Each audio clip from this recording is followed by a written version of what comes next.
sehemu yangu, rafiki yangu wewe, katika safari yangu tatembea na wewe, pamoja na wewe, pamoja na wewe, katika safari yangu tatembea na wewe. hali hapa sikutaki, ili niheshimiwe tangani mwa mbinguni, niingie na wewe, pamoja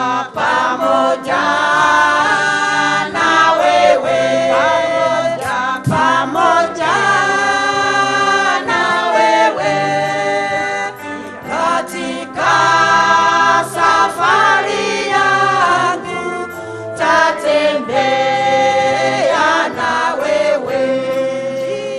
jiongoze Safarini mbele unichukue,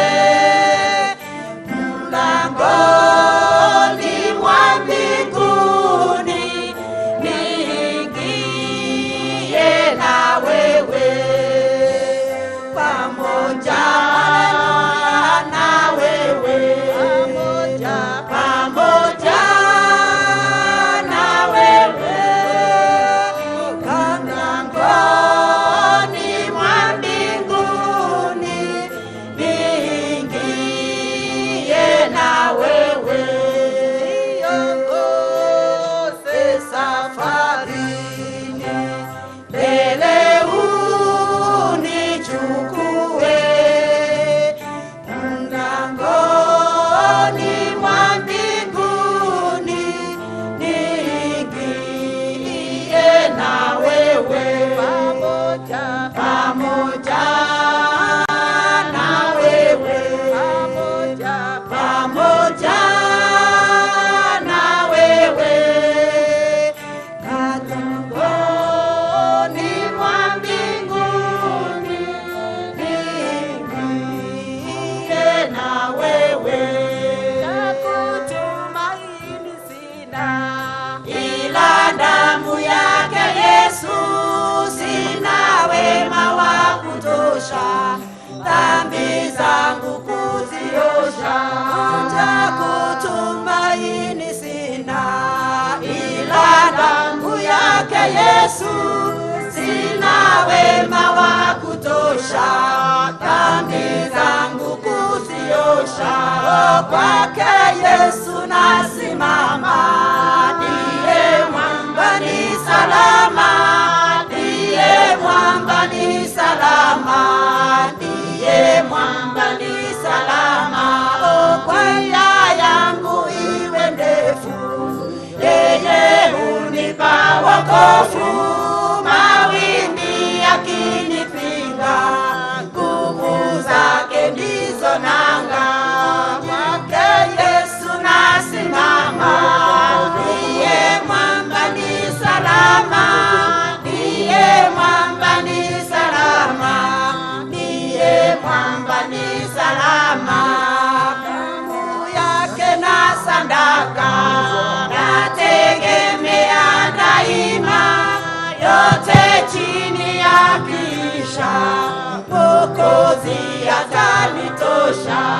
kwake Yesu nasimama, Ndiye mwamba ni salama, ndiye mwamba ni salama, ndiye mwamba ni salama. kwaitwa ukomoni, Rohoni nina amani, nikifikwa haki yake, sina hofu mbele zake. kwake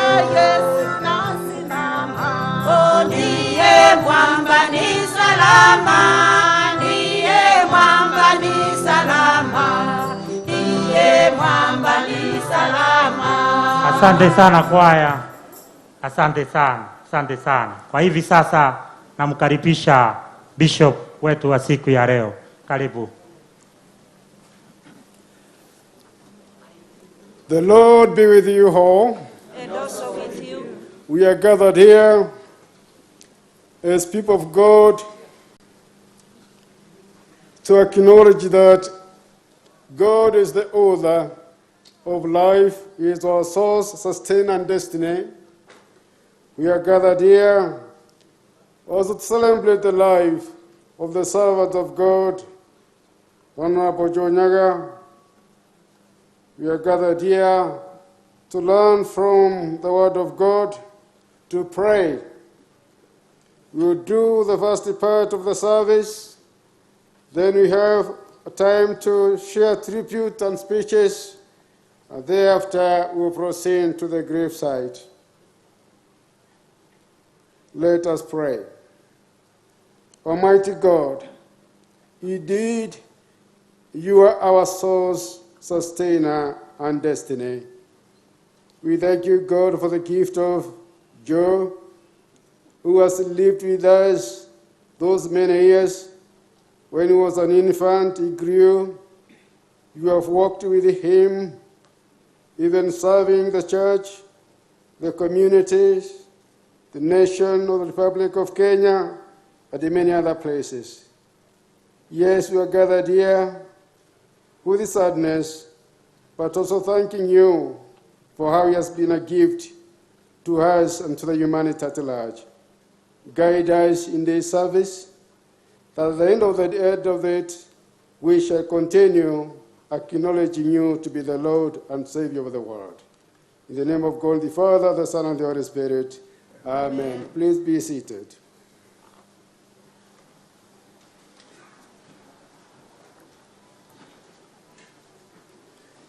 I'll read a few sentences. Blessed are those that mourn, for they will be comforted. For God so loved the world that he gave his only Son, that whoever believes in him should not perish, but have eternal life. Tell the next generation that this is God, our God forever and ever. He himself will guide us up to death. Be faithful unto death, and I'll give you the crown of life. We have come together to lay to rest the body of our brother Joe Nyaga, whom the Lord has called to himself. Yet we believe that since Jesus died and rose again, so it will be for those who die in Christ. For God will bring them to life with Jesus. Clergy with this liturgy, please join me to pray. Pray on page 165.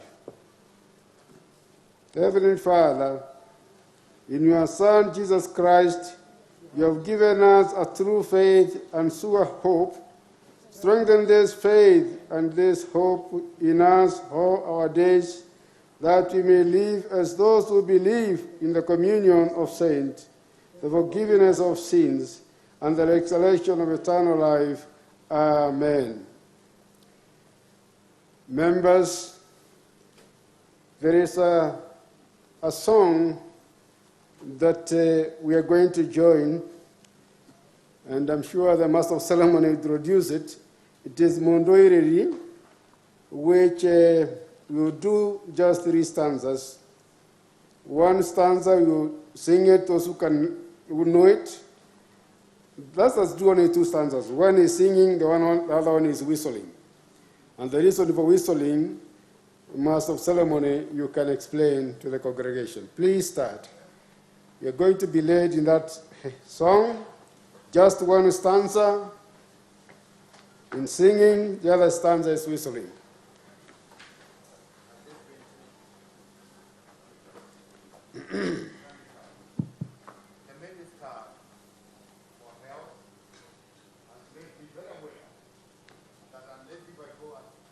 sensitized item, I will not talk on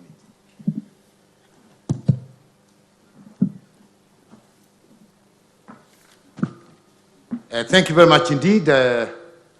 All cabinet ministers, governors, wananchi wa kawaida wa hali ya chini kama mimi, na washukuru mwanzo kwa kuja katika haya mazishi ya ndugu yangu mkubwa. I'll be talking at slightly later stage. For this, I've just been ordered by my bishop to introduce this song. And the reason behind this song is because my big brother Joe, he loved this song by Caro Wanjiru. So do I. And I sing it all the times. And the children told us something that was obvious to us who knew Joe for more years than they did. And they said, you know, if we want to know that Dad has gone to sleep, it's when he stops whistling. Unfortunately, I cannot whistle because for most of you who know me, I am a pengo. And then they said, if we want to know whether Dad is awake, he then would start whistling and would get out of bed to get to school on time. And it is for that reason that we want as a family, we want as friends, we want to honor Joe with this particular song. And just in case, because people like us who are over 70, Bishop, forget very easily. And I also see it in the cabinet Mutahi. He's beginning to forget very easily. Let me just remind what we've just been told, that we shall sing the first stanza and we shall sing it. The next one we shall whistle. And the last one we shall sing. Now, I never joined any band or any choir, but let me make an attempt. In local traditional teachers here, they used to tell us, 1, 2, 3. Rere andare manawa kwa kendo erera doshia ngoro yakwa neshingia hotire tiga wajarage ryokanjera tere meke kaga ne guanyone wega iguru reama do modene wengai magegania do de hinya nane goro yako eyoide gekeno nikumenya denawe webodoe ready whistling now. No, what?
Please be seated. Tafadhali ketini.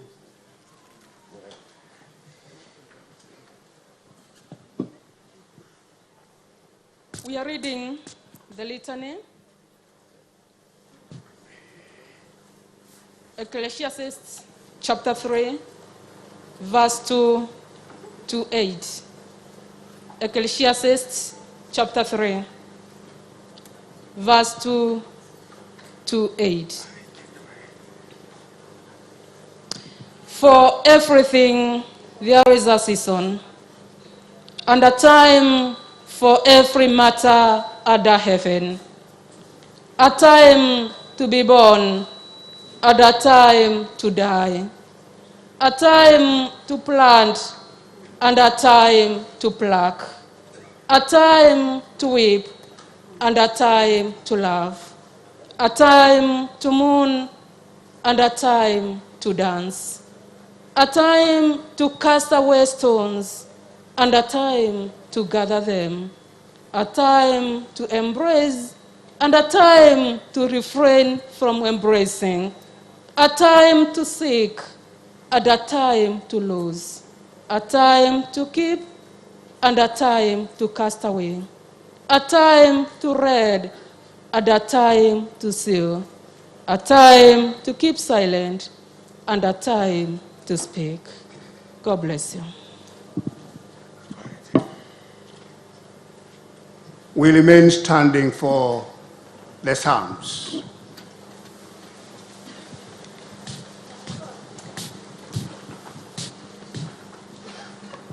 We are reading Psalms 23. The Lord is my shepherd. I shall not be in want.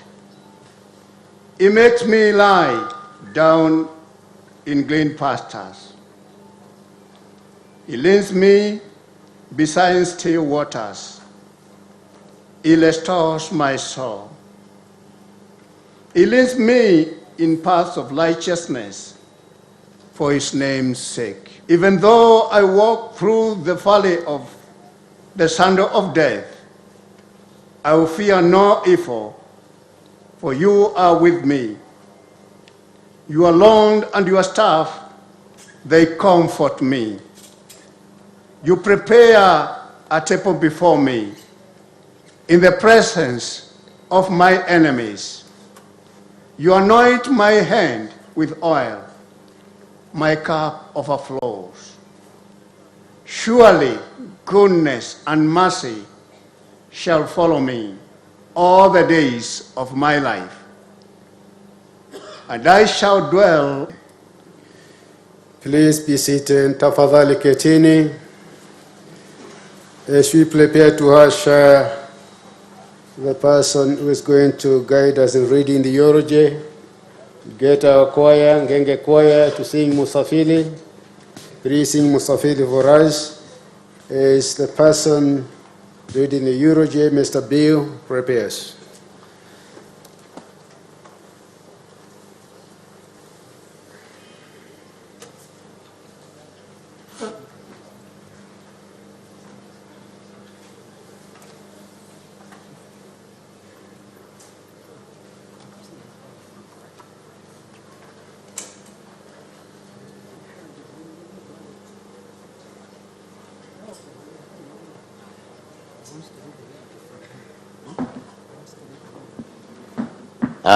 We are waiting for reading of the eulogy, and we have Joe's very good friend, a very good friend of the family, former permanent secretary, and he's around. Bill Mayaka, you around? William? No. Quick history as he comes in. Come over.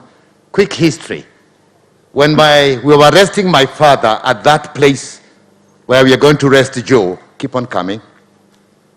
The wife to Bill Mayaka is the former PS, is the one who was in charge of these protocols. The wife was sacked. Alice is here. Come over. So Bill may get some promotion. Come, Bill. Mutahi, you are hearing this. Thank you.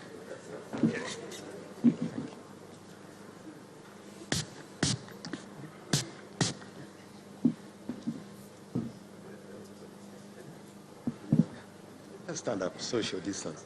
The reason why I would want Alice to stand here, at that time then she was PS National Heritage, responsible for monuments, organizing how heroes would be honored.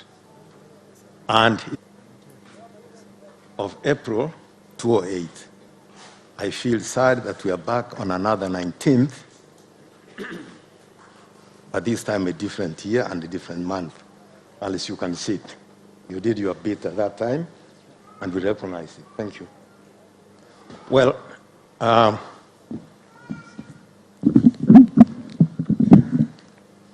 don't know how many cabinet ministers are here, because I didn't take a role, but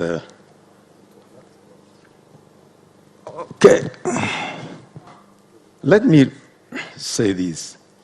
It becomes very difficult just to identify and say, so and so is here. That is not my role here. My role is to read the eulogy as it's presented here.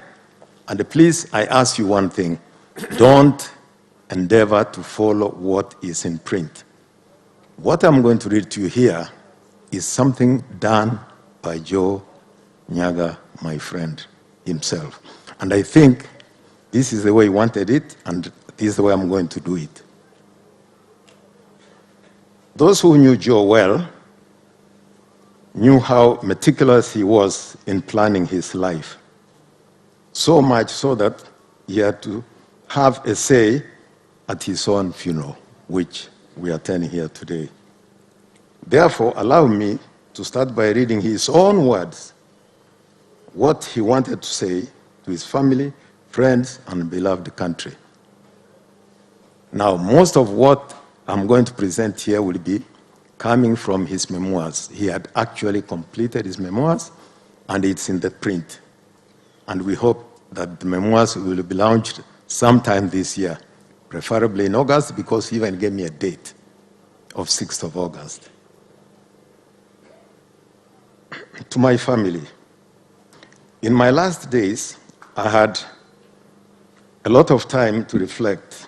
I realized how hardly time for my family, supposedly because of my career. For this, I regret. If I was to live my life over again, I would get my priorities right. Needless to say, God puts us on this earth for a reason, and in oneself and of God. I am convinced that God had guided and protected me throughout my career when I see and what I have passed through, and then compare with what I have seen happen to my colleagues. To Margaret, I do not know what I would have done if you did not sacrifice your career to bring up the boys. You were an excellent wife, a mother, a teacher, cook, driver, maize mill manager, in addition to being a clerk of works for house construction and real estate agent to find appropriate accommodation for my family. There is also no question that without you coaching me in mathematics and statistics, I would have found economics very tough. So I owe a lot of my success to you.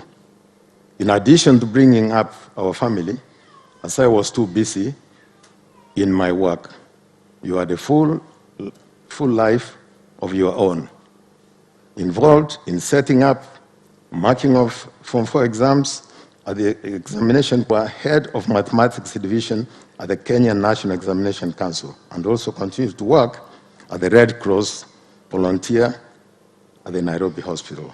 I hope you know that I was always very proud of you. Marrying a white girl was not an easy thing for my father to accept. And this initially created a crisis at the beginning of our marriage. Being a senior cabinet minister, his firstborn son, how would that look like with a Mzungu wife? It took quite a time to convince his dad to accept Margaret. But Margaret, you are here, and you know you are accepted in this home. But thanks to my mom, my grandfather, Joseph Mbiga, who had forced many years becoming of a white person, would be part of his household, and love and support of my brother Norman. Uncle Stephen Ngige married to my mother's El Kagima, a childhood friend of my father, and many years of patience and prayer. I'm glad Dad finally accepted you into our family, and you also expanded and enriched my family to include my beloved in-laws, John and Margaret Kelly. I always enjoyed visiting Scotland because it would allow me to relax in a way I would never do at home or at my place of work. I would spend time with my brother-in-law, James Kelly, and his wife, Mary, and with his sister, Loyola, fondly referred to as Auntie Rena, to Nikki, Norm, and Shaba, the three children. My father was a public figure and would have spent very little time with us as we were growing up. I guess I fit right into his footsteps. I, however, hope that you will benefit from the legacy I have cultivated over the years with people all over the world. Remember Proverbs 27, verse 10. Do not forsake your father's friends, for on the day of your calamity, they might be better than a brother who is far away.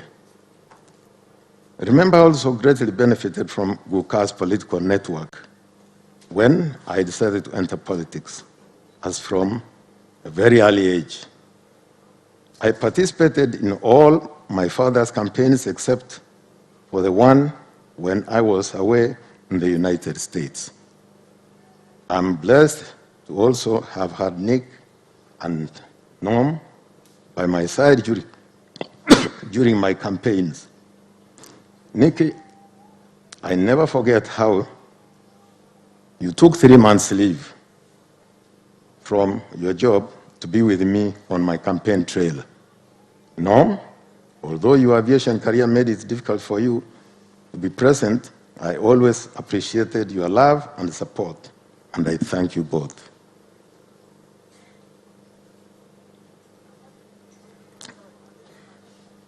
The big Nyaga name that you have inherited comes with family friends who will remain friends and supportive of you, but also many enemies. I also inherited enemies from my father. The clan factor in our Mbere politics continues to disadvantage the entire community. I therefore will fulfill my dream of setting up a museum at our home, which I inherited from Guka, Joseph Mbiga, Monge. I have retained the original house to serve as the museum for both the family and the community one day. And indeed, there were occasions he actually did confide in some of us. He was set on to start the museum when he could. And I think, Norman, you are listening, and his siblings and you are the members of the family, that is something you would cherish. It is only once we grew up that we realized that Ugoka was a good man. He had achieved much. He was just as very stubborn and a strong-willed man, maybe like me. In his old age, Ugoka married a younger girl called Katerina. His other children refused to recognize her, but my mother secretly paid school fees for some of her children and participated in some of their weddings. I also made financial contributions through my mother secretly and continued to assist the children.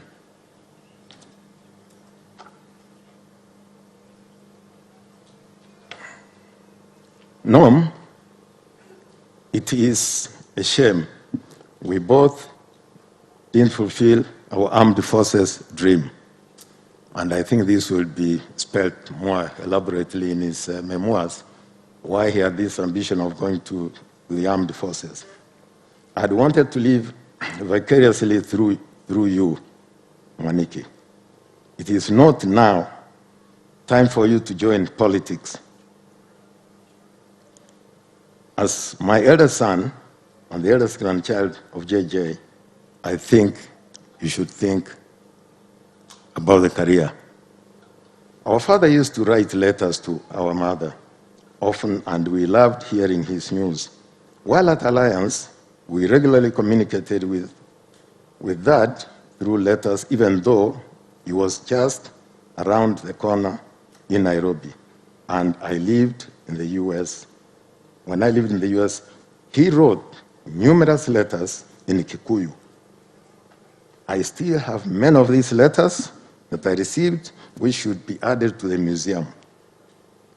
Remember that in this house, your grandmother started a tradition of hosting many dignitaries. This has been a home to many ministers and MPs, such as the late President Daniel Arap Moi, James Muimi, Bernard Mate, when he lived in a grass-thatched house. Esther, a message to you. Initially, when you came into my life, there was a shock within the family and among my many friends, as they did not know how to handle me. With a woman the same age as my boys, I have, however, been grateful for the many hours you have spent in prayer for me, especially while on the campaign trail. I'm very happy that my sons have accepted you. It warms my heart to see how much they love their young African sister, while my grandchildren are amused to have an auntie who is younger than themselves. It was such an extraordinary and fulfilling experience to have a young baby at my old age, as I was able to spend more time being a father in a way that was not possible earlier, as I was busy building my career. Thank you very much for this.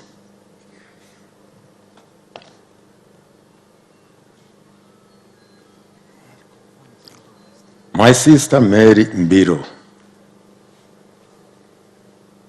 you were born within 13 months after I was born, and I'm still complaining that your arrival came too soon to allow me to enjoy my babyhood. I was forced to babysit you only at the age of 13 months. To make matters worse, you were Dad's favorite. He would spare you the tedious duties and the strenuous 8 kilometers walk to school and back carrying water, handwork material, a panga, a hoe, and manure and books. Failure to carry these requirements meant heavy punishment. So Dad arranged for you to transfer to Embu Girls in the Kangaroo, which was a boarding school with all the modern amenities. I longed to experience this father-daughter bond for myself. So you are to blame for my looking for a daughter at my old age.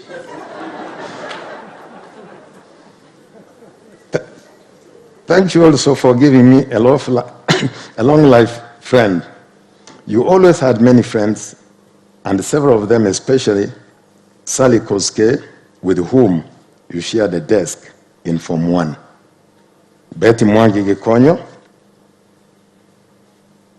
Susan Nyongo Mudune, Irene Kamau, Grace Muchura, Ruth Akasa, Frida Pembe, Faith Micheu, Jessica Odode, and Lydia Stevens, among others.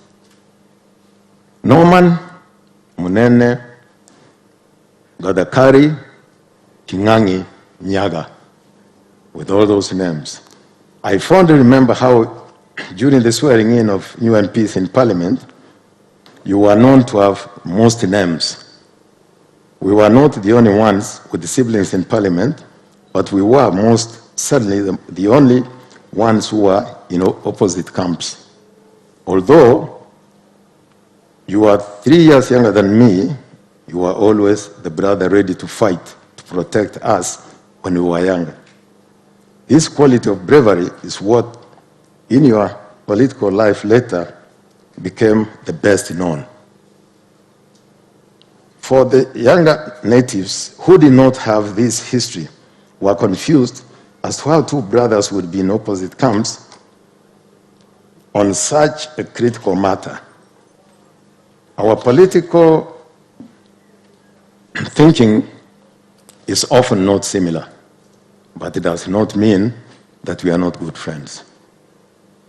I have honored you for your great service to this nation in my upcoming book. 2 dinners that you have hosted in my honor will go on to be recorded for altering the course of our country's history. I believe here it will come out clearer in his memoirs, because I know the chapter he's talking about. I would like you to know that you made a better man, and I think we both have made Dad proud. To marry Norman, Nash, Njeru, and Murugi, the Nyagas, after Jeremiah, have produced another cabinet minister and ambassador, myself. Ambassador Mary, MP and parliamentary chief whip, Norman, a lawyer, Kariuki, the late Zachary Kariuki, governor of Central Bank, Nash, a businessman in Njeru, a lawyer and legal advisor to the church, that is Murugi. Which other family has achieved this faith in Kenya? I remember the Bible saying that God will reward or punish up to the 3rd generation. Is this what God was doing to my grandfather's family for the role he played in bringing Christianity to Mbere and living a life of high integrity? These natives may not know that far from what they think they know about our family, Dad never believed in making us lazy because we were children of a big man. We have each had to work diligently for what we have achieved today. I am so tremendously proud of all my siblings for the wonderful gift of family you have given me, and have full confidence that the Nyaga name still has a long way to grow, inspire the young ones to continue with this great legacy. We always thought that our parents were unnecessarily tough on us. We could not understand why we could not go to good schools in Nairobi or even in Embu, except for Mary. Why did we have to work so hard in the shambas? We would often go there for the day cultivating, marching of the coffee beds, picking, and taking the coffee to the factory at Kapingazi. Sorting the coffee at the factory was a tedious job, as the supervisor would keep rejecting our graded sorting until he was satisfied. Everybody wanted their coffee to have their first grade as the highest possible grade so that it enhanced their payment. I hated this job because demanding, and yet we did not do it. I was a bit troubled that we worked so hard, but we were still being pushed by those in charge. Why did we only wear shoes having a bath in the evening, after a bath in the evening, and Sundays when we drove to Embu for Sunday service? Dad tried to ease things a bit because later he bought a bicycle, and I passed, after I'd passed my common entrance examination, on which I would carry some of you, my siblings. Later in life, I came to appreciate that what our parents did to us was good in preparing us well for the world we would eventually grow into. My friend Peter Anyang Nyongo, you were always there for Margaret and I. I could not, of course Peter will be speaking later, he will say his own things, but this came from Joe himself. I could not have asked for a better friend or for a best man. You even initiated me into the Luo community. Thank you. Margaret and Dr. Henry Palmer, when Margaret joined me in Chicago, we had intended to get married at the marriage registry office at the mayor's parlor. When we went there to check it out, we saw so many untidy people getting married, wearing jeans. We instantly knew that this was not our place. And that is how we went looking for a church that would listen to our story and accept us to marry. God led us to a young, thorough pastor, Joe Kerr. And I am eternally grateful to you, Margaret Palmer, for being my Margaret's maid of honor. I am also glad that over the years we became good friends with both. To my Gina, Dean Corporation Communications, unlike my brother Norman, who is an astute businessman, my strengths were more in public service, and therefore this was my best attempt at business. Unbeknown, I was a partner at Gina Dean Communications, although I kept a very low profile. Our relationship with most of the staff was more like a family, and I'm sure most of them would attest to this. I was happy to watch as many of you launch your careers and went on to become established in the industry. Alliance High School. I must admit that I did not understand why I should go to school at that time I started. I would often be beaten in order to go to school, and often threatened by my mother, and I would get somebody to escort me to school. There are times an armed guard would accompany me to school to avoid a situation where the Mau Mau might want to kill a chief's grandson. I cracked jokes that I got used to having bodyguards from an early age in preparation for my cabinet days. It was, however, all worth it when I made it into the prestigious Alliance High School.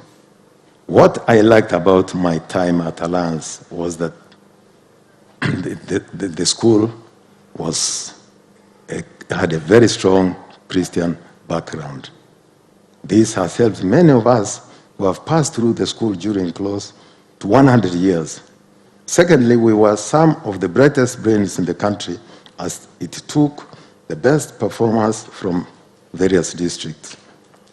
As a student from a marginalized district would be taken with lower marks than those from Nairobi.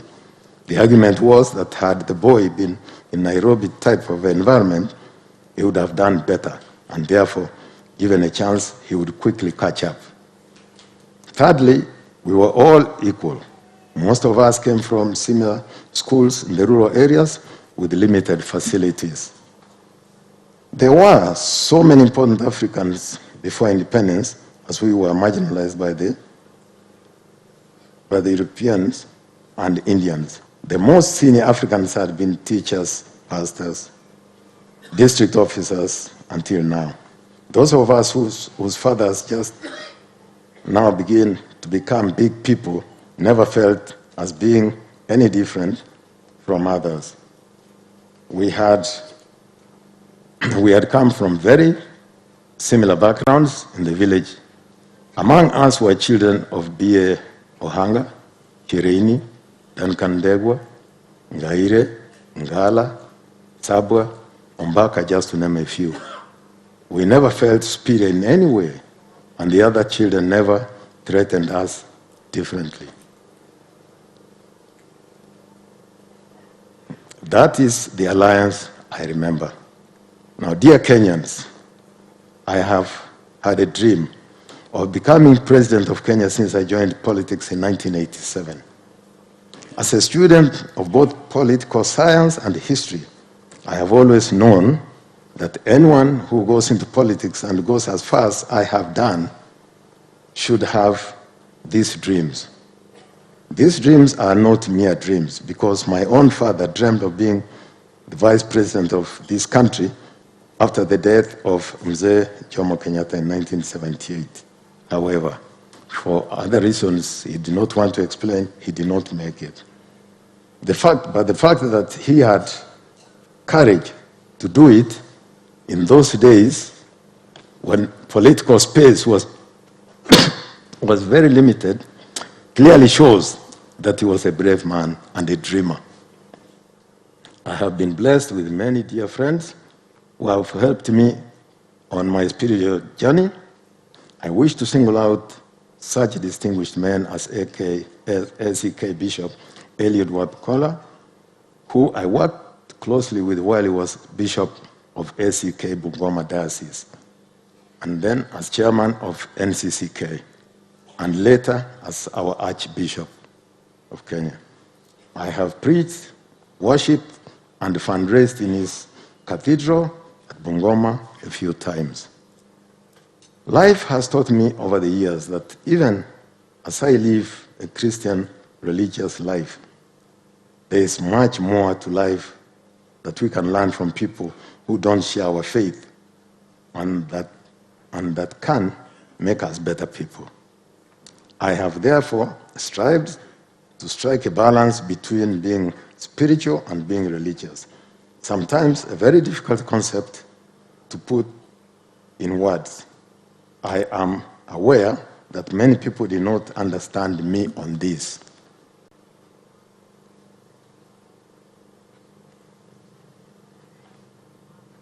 I firmly believe that God had a special assignment for my life, be it public service, as a corporate banker, or even as a politician. For this reason, I took my responsibility to the society, big and small, very seriously. I never took up assignment I was not ready to commit 100% to. Even after I became an MP, I remained committed to my role as the chairman of St. Luke's School for the Deaf, which you must have all seen on your way here. My father had assisted ACK Diocese right from the beginning to get this institution off the ground. At the beginning, it was not easy to get some parents to publicly acknowledge that they had deaf children, Some were even hiding them at home. We would often use the chiefs to bring these children to the school by force. Some of my most enjoyable times were the evenings. I would take a walk over to the school and spend time with the children. It is still my hope that one day this school will be expanded to include many more children who are disabled. Now, I end his remarks here. I have nothing to add. I was to present it the way it is. The only thing I like to quote sometimes, I'm fond of giving quotes. There was an American poet called Robert Frost. In one of his writings, he said, if there's anything he has learned about life, he can sum it up in 3 words. And the 3 words were, life goes on. Joe will miss you. May you rest in peace. Thank you.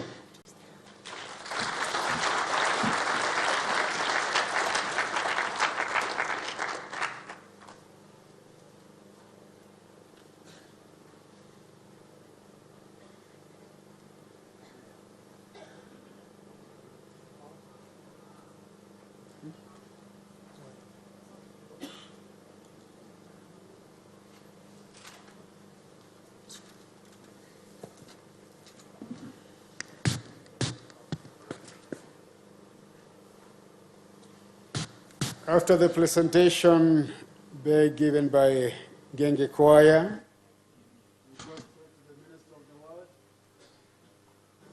and after the Minister of the Word, the readings are read. We'll sing 2 stanzas of What a Friend You Have in Jesus, and then we usher our preacher, Bishop Joe Waweru Mwangi, the Assistant Bishop of SK Diocese of Nairobi. You're most welcome when that time comes. Choir, take over.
Nimebeba mizigo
Itanibidi kuipunguza mizigo yangu.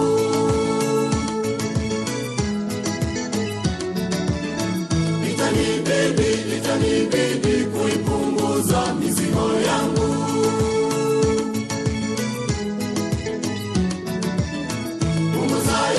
Punguza yote ili nifike bila kikwazo.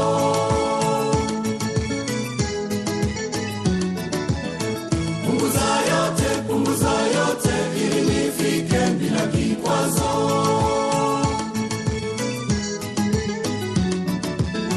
Safari ngumu lakini kuna matumaini.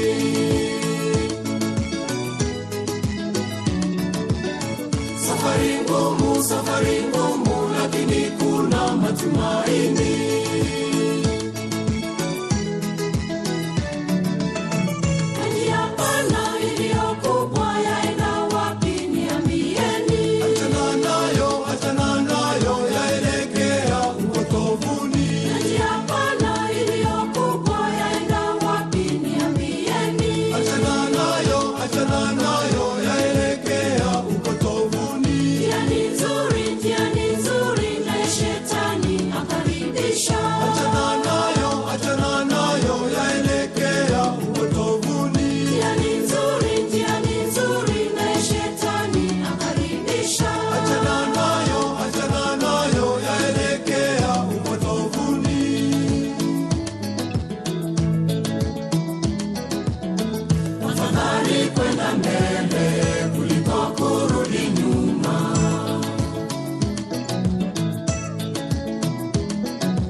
Kwenda mbele kuliko kurudi nyuma.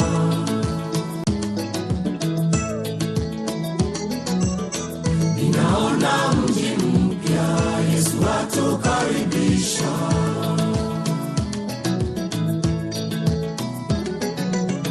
Tembea na Yesu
Hello? Okay.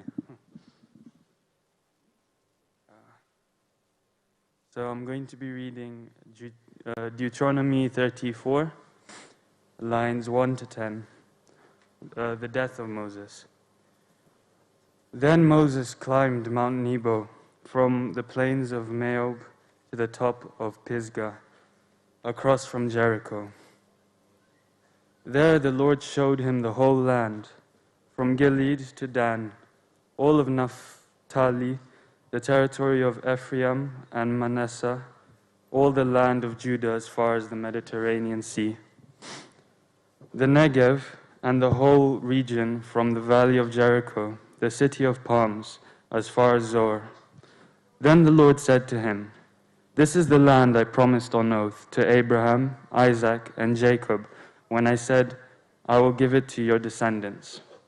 I have let you see it with your eyes, but you will not cross over into it." And Moses, the servant of the Lord, died there in Moab, as the Lord had said. He buried him in Moab, in the valley opposite Beth Peor, but to this day no one knows where his grave is. Moses was 120 years old when he died, yet his eyes were not weak, nor his strength gone. The Israelites grieved for Moses in the plains of Moab 30 days, until the time of weeping and mourning was over. Now Joshua, son of Nun, was filled with the spirit of wisdom, so the Israelites listened to him and did what the Lord had commanded Moses. Since then, no prophet has risen in Israel like Moses, whom the Lord knew face to face. Thank you.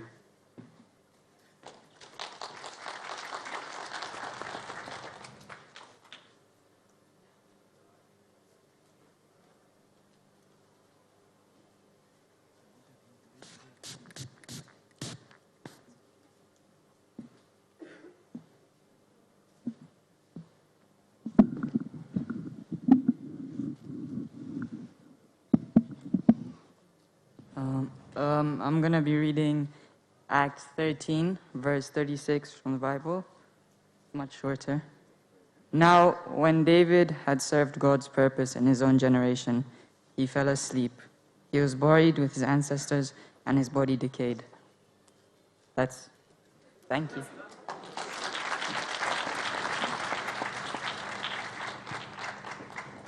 Thank you very much.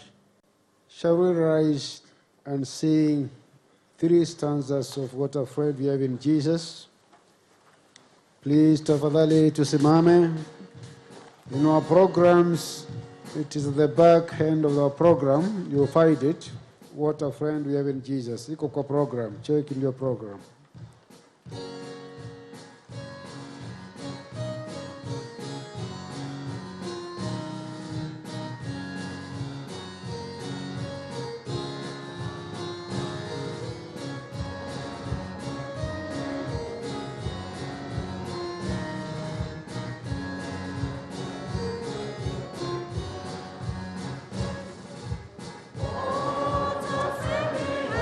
Jesus.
Please take your seats.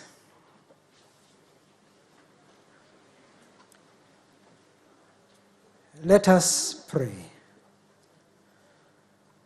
Our gracious Heavenly Father, we thank you that life is given by you, and it is you and you only has power and authority over life. We thank you for your servant, Joe, who we celebrate today.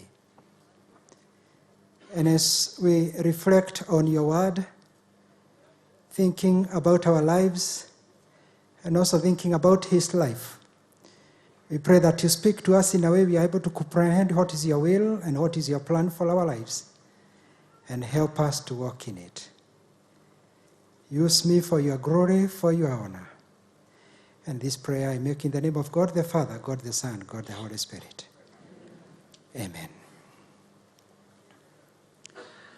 My brother Bishop, the Bishop of the Diocese of Bere, Dr. Moses Mashamba, and the clergy here, the family of the senior Nyaga and also Joe,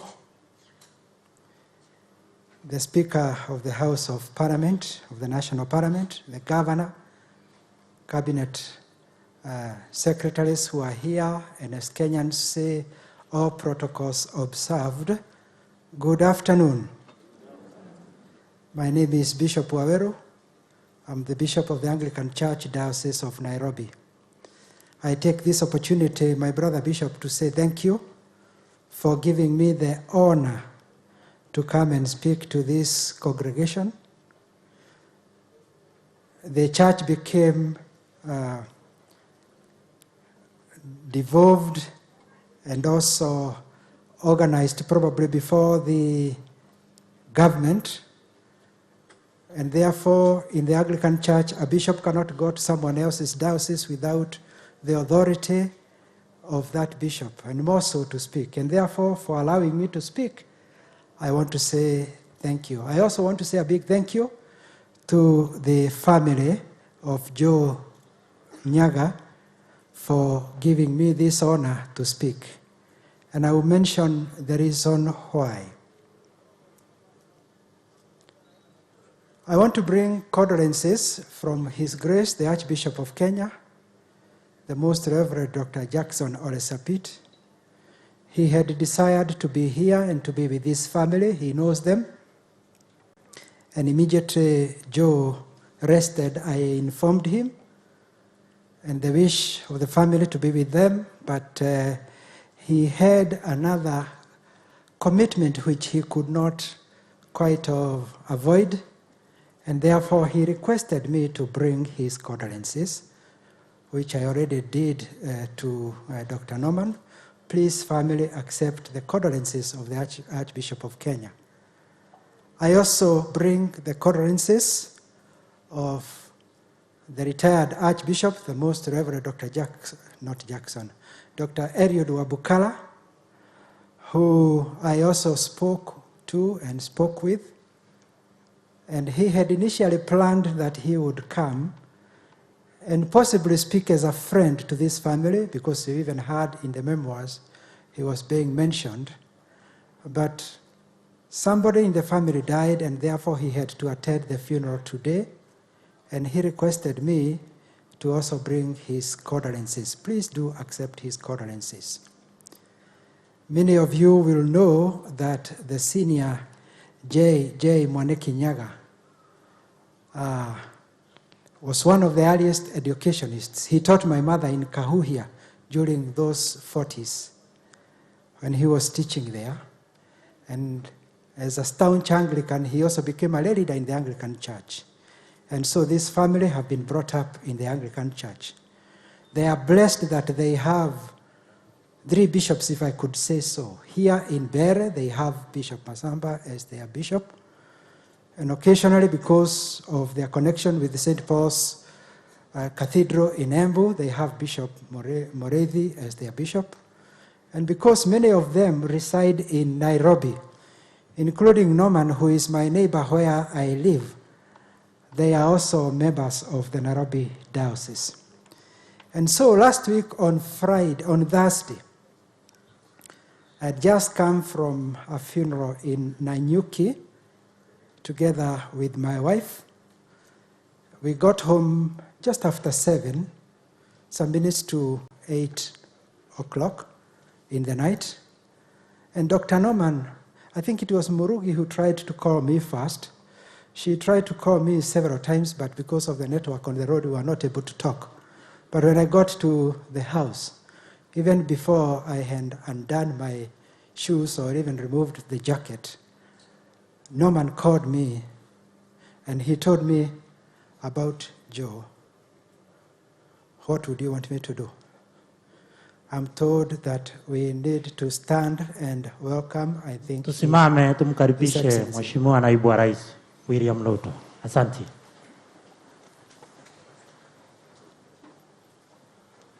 Choir, you can sing something? You can sing as he comes in. One stanza. Anza. Simwende. Kila jambo na wakati wake, pana kusudi chini ya mbingu. Kuna wakati wa kuzaliwa na wakati ule wa kufa, wakati wa kupanda na wakati wa kuvuna yaliyopandwa, wakati wa kuvuna kuna wakati ule wa kukosa. Mungu apanga mpango wake uwe mzuri na wakati wake. Faida gani ndugu yangu watamani mambo ya dunia? Tunaweza keti tafadhali. Asante. Welcome, Your Excellency. You have just come at the nick of time, just when I was about to start my sermon, and therefore I'm sure after I have preached and made an altar call, you are one of those who will get saved the second time. So I was saying that I arrived at about some minutes to 8, and Norman called me and told me about Joe, who was in hospital, and he wanted me to go and pray with him the following day, which was Friday. But I told him I will make every effort to go to Nairobi Hospital that night. And so together with my wife, who is here, let me request her to stand up and wave to the congregation. Thank you. That is Tabe, my wife. I told her there is no cooking, there is nothing. We are going straight to Nairobi Hospital. And the protocols allowed us to go into the ICU where Joe was looking, shall I say, he was relaxed. And he was there. And I was able to speak to him. I told him who I am and that I had been sent by his brother, Dr. Norman and Murugi. And I reminded him of the words in the book of Isaiah, chapter 43, where God says that he knows each one of us by name, and that even when we go through the fires, when we go through the waters, they will not consume us, because he will protect us, he will lead us. We are precious to him. And then after that, I said a prayer, and I did a final blessing to him. And then after that, because it was now going on to 9 o'clock, I left and I called Dr. Norman and told him what I had done. He was so appreciative of what my wife and I did. He thought I would go the following day, but I told him, no, let me go tonight, because there are other things tomorrow morning, and you never know about tomorrow. The following morning on Friday, the first phone call I received was from Dr. Norman, who told me he felt the first person who should know that Joe has rested should be me because I did the final spiritual rites to him. And so from there on, things started. So I want to say a big thank you for this honor that I have been given to share with you. I want us to share together the story of the death of Moses that was graciously read to us by one of the grandsons. And as I talk about the story of Moses, this text, I never refer to it as the death of Moses. For me, I usually call it the obituary of Moses. The obituary of Moses. There are 3 English words that are usually used in as far as somebody's life and whatever is written about them is concerned. There are many others, but I like using these 3 words. The first one is obituary. An obituary is a mini biography of what one did when they were alive. A detail, or not quite a detail, but some of the achievements on what one has done. There is another one which is called epitaph, E-P-I-T-A-P-H. And these are phrases or words in memory of the deceased. We usually see the epitaphs. When somebody has died and they have been buried, there are certain words that are usually written there. And the third word that we usually see or hear used, and it has been used in the program, is the word eulogy. And eulogy comes from 2 Greek words, EU, which means good, and then logos, which means word. And eulogy is a much deeper detail in as far as the life of a person is concerned. This program that we are holding has a very rich eulogy of Joe and his achievements and what God did in his life. Now, Moses, God prepared him for death. And if you listened to the memoirs that were brought to us very graciously by P.S. Mayaka, God prepared Joe for his death. I don't know whether he knew about it, but he seemed to be somebody who was prepared to go and meet his Maker out of what we have learned today. I wonder what you do today if God told you that in the next 2 hours I'll be coming for your life. I wonder what I would do if he told me the same. But the Bible tells us that we should be prepared all the time. Now, Deuteronomy chapter 32, and I have no time to read, you can read it, verses 48 to the 52. Moses was ordered by God to go to the mountain and to have a preview of the coming attraction, the promised land. And Mount Nebo was the place where Moses would die before he entered into the promised land. So God took him to see that mountain and to have a preview of what the promised land looked like. Why? Moses was not allowed to go into the promised land. And yet he had done a lot of work. There are a number of reasons which you can also go and read when you go home. In verses 51 of Deuteronomy 32, he was reminded by God that God commanded him to speak to the rock in order to bring forth water to the people who were grumbling. In the book of Numbers, chapter 20, verses 1 to 13, you can see the story. But Moses did some very interesting things. Number one, he disobeyed. He did not speak to the rock. What did he do? He hit the rock twice. And that is not what God had commanded him to do. He had been told, go and speak to that rock, and the water will come out.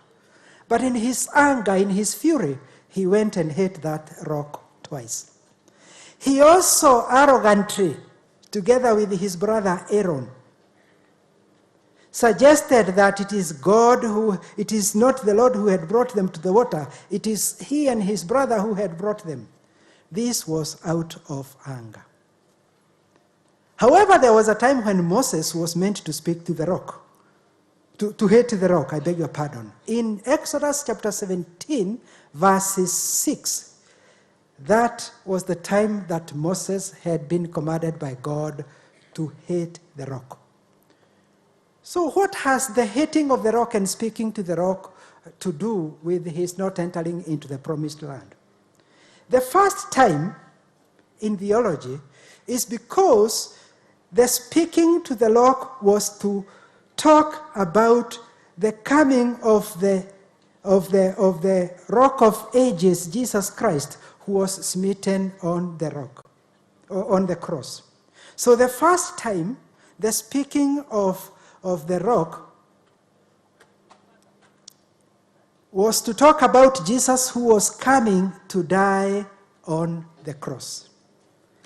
And then the second time, he was not coming as a smitten servant. He was coming as a conquering servant, a conquering king, in Numbers chapter 20 and verses 8. So Moses, by hitting the rock twice, was a misrepresentation and misinterpretation of the nature of God. The act of unbelief and the failure to give God the glory before the people caused Moses to lose the right to lead the people to the promised land. So I want us to think about this, my brothers and my sisters. There are things that we do in life, and the strength and the power that we have to do those things only comes from God, not ourselves. Do we give God the glory for whatever he has done? When I was listening to this story from the memoirs of Job, he has a lot of appreciation for what God has done to his family. From his grandfather, who was a chief, to his father, and to his life, and to his siblings. He has appreciated what God has done for him. We have a number of politicians here, and I did not come here to attack you, but to remind you, because you are here, when it comes to times of elections and what have you, you usually tell us the many things you want to do to us and for us. The unfortunate bit is you usually fail in achieving those things. I'm not a politician, and I don't desire to, although I had the son being encouraged by the father to become a son. But if I was a politician, I would say, by the grace and mercy of God, given the opportunity, I will endeavor to do A, B, C, D. Instead of giving people empty promises, and then you don't achieve them. And the second thing, when you achieve that which you have achieved, or you promised to do, don't beat about your chest and say, you see, I did that road, you see, I did that water project, I did this and I did that. Say, we did this for the glory of God and for the development of the people, and we give God the glory. Moses failed to give God the glory. We also find ourselves doing things that sometimes I come to wonder, what are we up to?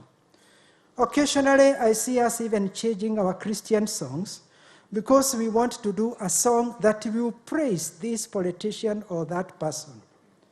Praise the bishop because he has done A, B, C, D. The one to be praised and to be glorified is God and God alone. Now, Deuteronomy 32 ends with God's reiteration of his refusal to allow Moses to enter into the promised land with the children of Israel. However, it is important for you to note, in the Gospel of Matthew chapter 17, we see Jesus at his transfiguration at the Mount of Hermon. Moses was there and Elijah. Moses was there and Elijah. So it doesn't mean that because he never entered into the promised land, he never went to heaven. Moses is in heaven, just like Joe is also in heaven, and those who believe in God. And despite the challenges that Moses went through in chapter 33 and verses 1, it refers to him as Moses, the man of God. Moses, the man of God. So greatness is found in what one does with the boundaries that are placed around him. Greatness is found in what one does with the boundaries that will be placed around you.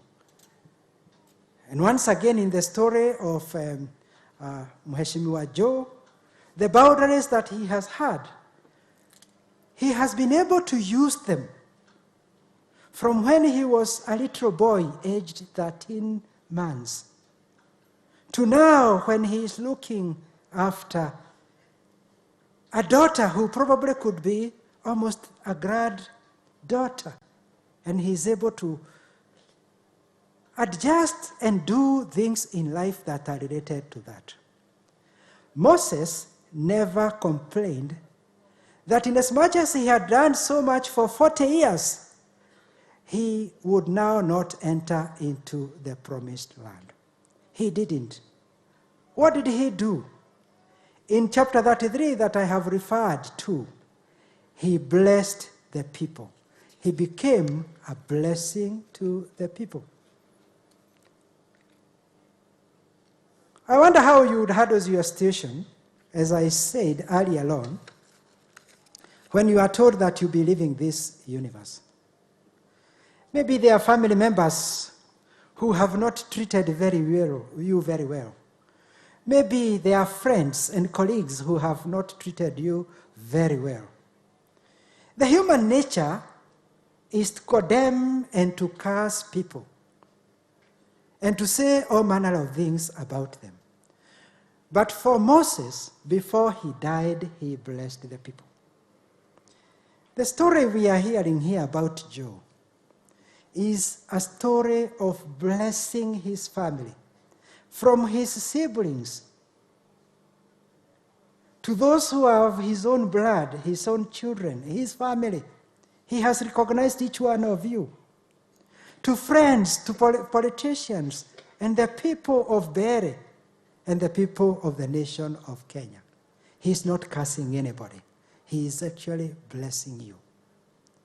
How wonderful and how pleasant it is. I don't know, as I said, I will not know when I will die. Neither do you know when you will die. But could you in that deathbed become a blessing to people instead of becoming a curse and a problem? I know lawyers, and there are lawyers here, would even encourage you to go beyond that and to write a will. Please do write a will so that you don't leave your family with challenges. As I said before Moses died, he got a sneak preview of whatever was going to happen. I now want to look at his final moments. The final moments of Moses on earth were spent in intimate relationship with his God. He spent a lot of time with God. And I believe for Joe as well, he spent a lot of time not only with his young daughter and family, but also with God. I remember when he tried to be president and he never made it. One day we bumped into each other. He was driving himself in Nairobi. And he told me, Bishop, because now I have tried politics and I have done my job, I'm thinking now I want to become a preacher. Can you ordain me? And then I told him, you know, Mheshimiwa, ordination does not come the way entering into politics is concerned, where you say, now I want to start to be governor or to be MP or to be this or to be that. You have to go through what we call the bishops examining chaplains. These are the people who check people's call, wanaangalia kama kweli umeitwa au ni kujiita umejiita au umesikia echo halafu ukafikiri ni kuitwa unaitwa. So nikamuuliza, are you ready to go through those rigors of going through the bishop's chaplains? Na utakuwa grilled ndio ijulikane kweli wewe umeitwa. Mimi nasikia Mungu ananiita niwe mhubiri. Well, unfortunately, I did not follow it up to see whether he's still interested. Of course, the issue of age would also have played a part. Moses spent his last moments on earth in intimate fellowship with God. And I believe Joe spent his last moments on earth in deep intimacy with his God. This is even amazingly without my knowledge and without the family's knowledge. The last person to pray with him, when he looked very calm on his bed, was actually the Bishop of Nairobi, who is speaking to you now. The Bible says that Moses, after he died, he was later buried according to the word of God in Numbers 27, where he was to be buried with his other relatives like Aaron. He died at the age of 120 years, and he got the honor of being buried by God in a sacred place. It's very interesting because Psalm 90, which we usually recite at funerals, was written by Moses, and he says that the age of humanity is 70 years. But by God's grace and strength, you got to 80 years. But he himself, he lived for 120 years. Joe lived for about 72 years. So he fulfilled what Moses had predicted. I don't know why. Maybe because I see Moses' death and Joe's death almost reminiscing each other. So Moses was buried by God in a secret place.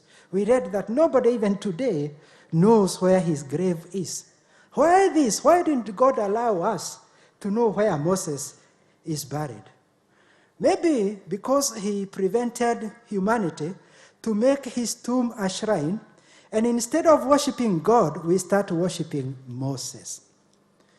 In a book called Jude in the New Testament and verses 9, we see the devil and one of the archangels in heaven called Michael fighting over his body.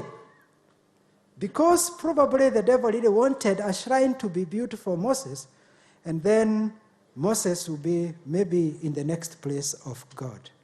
So it is never known where he is buried. But it is important for you to note that Moses is in heaven. And the book of Revelation, chapter 11 and verses 3 to 6, tells us that there will be two witnesses that will come at the end of the age. And it's more than likely that Moses will be one of those witnesses. So coming to the obituary of Moses, it is very, very informative and also very inspiring. He is called Moses was the great man, the man of God. I could also say Joe, a great man, a man who has served this nation tirelessly from all levels. You could hear from when he was going to school, not even wearing shoes, inasmuch as he was the son of a renowned teacher. During Moses' time, the Bible said that there was no prophet like him. There was no other prophet like him. The Nyaga family, the wider family, your family is unique. I don't want to use the words that there is no family like you, but you are quite an amazing family. From being grandchildren of a chief, and you have come all the way to achieve that which you have achieved, serving not only this nation, but internationally. You are a wonderful and a great family. Moses did many signs and wonders in Egypt. That is what the Bible says. And Joe has done a number of things, not for the St. Luke's School for the Deaf, but for humanity. He did mighty acts of power and terror before the Israelites. Of course, Joe did not do any acts of terror, but he has done a number of things that we shall recall and thank God for. I do not know why. I know Moses never entered the promised land because of those reasons that I gave from the Bible. I don't know why Joe died before he could see, Mr. Speaker, sir, the BBI being voted for and being implemented. I never asked him whether he supported it or whether he did not support it. But because I read newspapers like any other Kenyan, and I see him being mentioned and as one who would probably become the torchbearer for the Mount Kenya people, why God did not allow him to achieve that, I don't know. I will only say, like Moses, he was shown the BBI, this is the BBI. And he was shown this is what people will be voting for. But he was not even allowed to vote for it. Just like Moses was not allowed to enter into the promised land. Not that he had done anything wrong. No, no, no, no. But God, whose plans are totally different from our plans, he never allowed that to happen. Moses is a man who would interact with God and tell God, if you really want me to know you, show me your face. But God told him that if you see my face, you will not live, you must die. If you want to see the face of God, there is something in you that must die. Your pride, my pride, your self-centeredness, your egotism, those things that are contrary to the word of God, they must die. So Moses also sought the glory of God. And God told him his glory will pass by. And when the glory of God passed by, his face became a glow. Why was Moses interacting with God in this way? The Bible says that he is the only man who talked to God on a face-to-face basis. And yet he's told that you cannot see my face and live.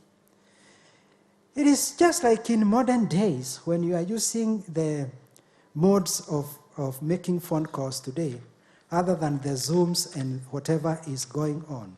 There are times when you are on your phone and you are telling somebody, look at me, look at me. How are they going to look at you and they are on the other side and it's only on the phone? Moses interacted with God as if God was there. And the desire and God's plan for our lives is that we become friends with him and interact with him as friends, as friends.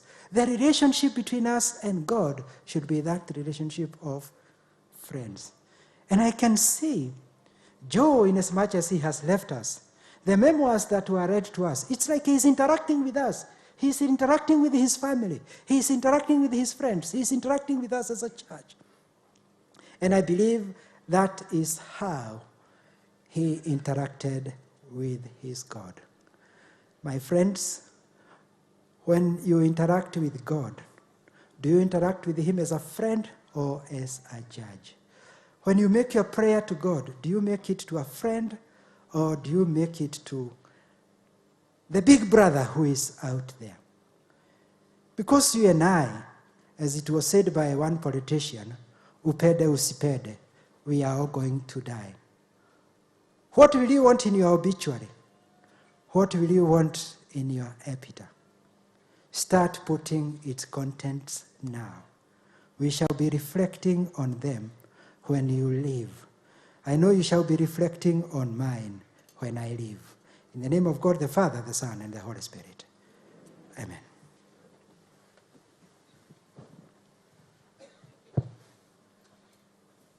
Thank you, Bishop Joel. Once again, welcome, His Excellency, Deputy President of the Republic of Kenya. And all of us, we are heading to a session where we're going to appreciate the vision of God which Joe supported most. And this was St. Luke's School for the Deaf. St. Luke's is a primary school for the deaf.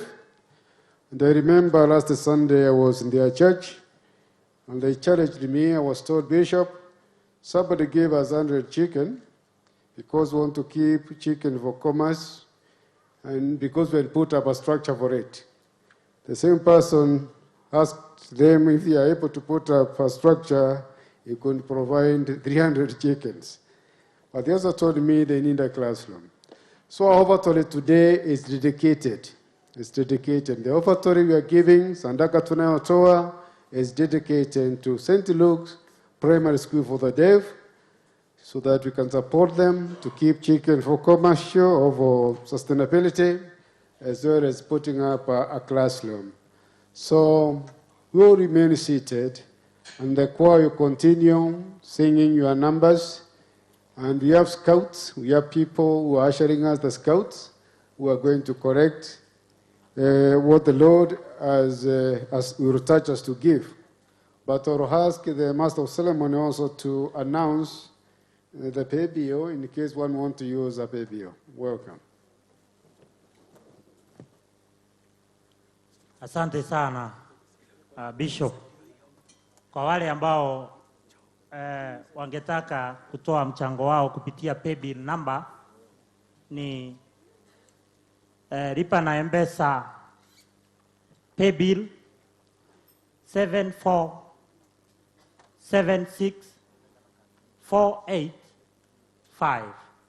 Narundia tena 7476485. Account name unaweka jina yako. Asante.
What's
hiyo pay bill ambayo iko kwa skrini yako. Kwa wale ambao hawakuweza kuiandika, tafadhali.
Asante sana kwaya.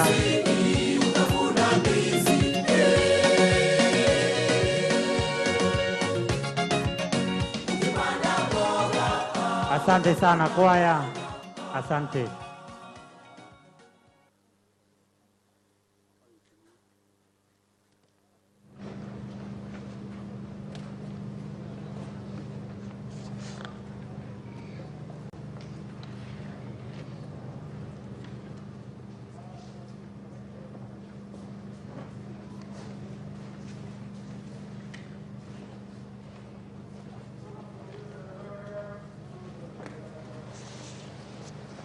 Tuombe.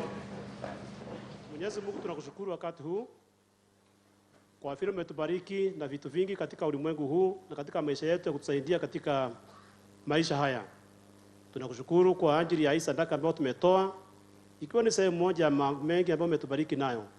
Na tunakuomba uitakase ikifanya kazi yako, hasa ile project ambayo imetarajiwa kufanywa katika shule yetu ya St. Luke's for the Deaf.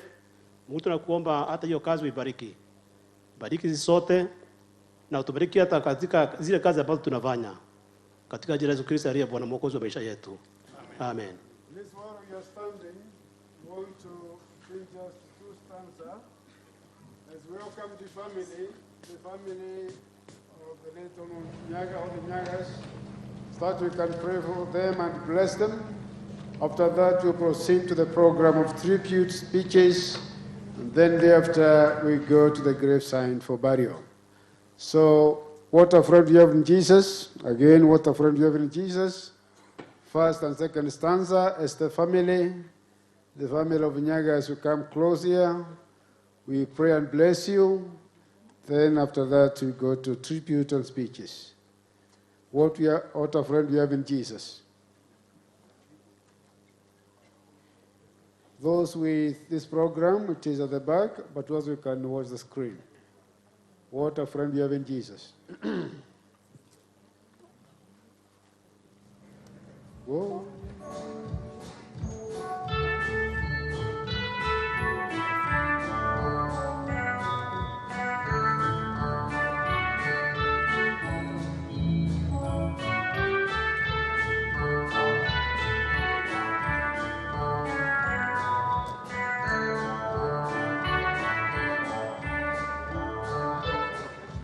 Wow.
bring this family before God that He may continue to protect, to lead, and to guide them, and to uphold them during these difficult times.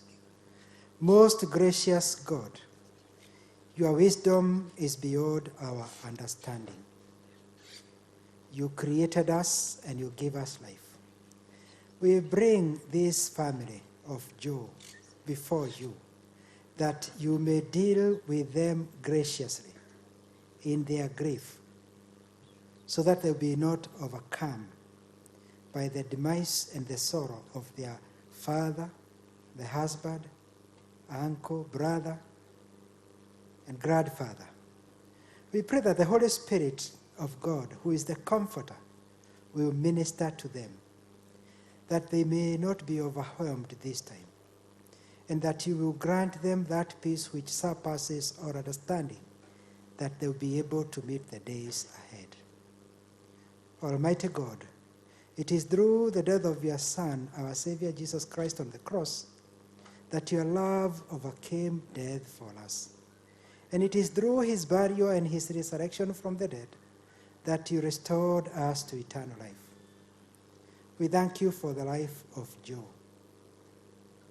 We also thank you for the life of his parents, his grandparents, and those in the Vega and the Nyaga family who have also rested. Almighty God, you are the God of the living and the God of the dead. Those who faithfully trusted you on earth, we praise you for them.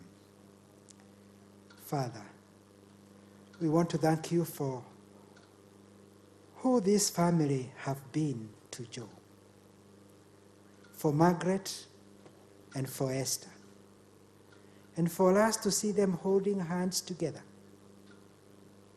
a sign that they will hold this family together, for the sons, for the grandchildren, for the siblings of Joe, the brothers and the sisters. O God, you are the God of all consolation, and it is in your unending love and mercy for us that you turn the darkness of death into the dawn of new life. Show them your compassion. Be their refuge, be their strength. Lift them from the darkness of death and grief to the peace of your light and your presence. Walk with them, upholding them, reminding them and assuring them of your love and of your care for each one of them and the good plans that you have for them. Through Jesus Christ, our Lord.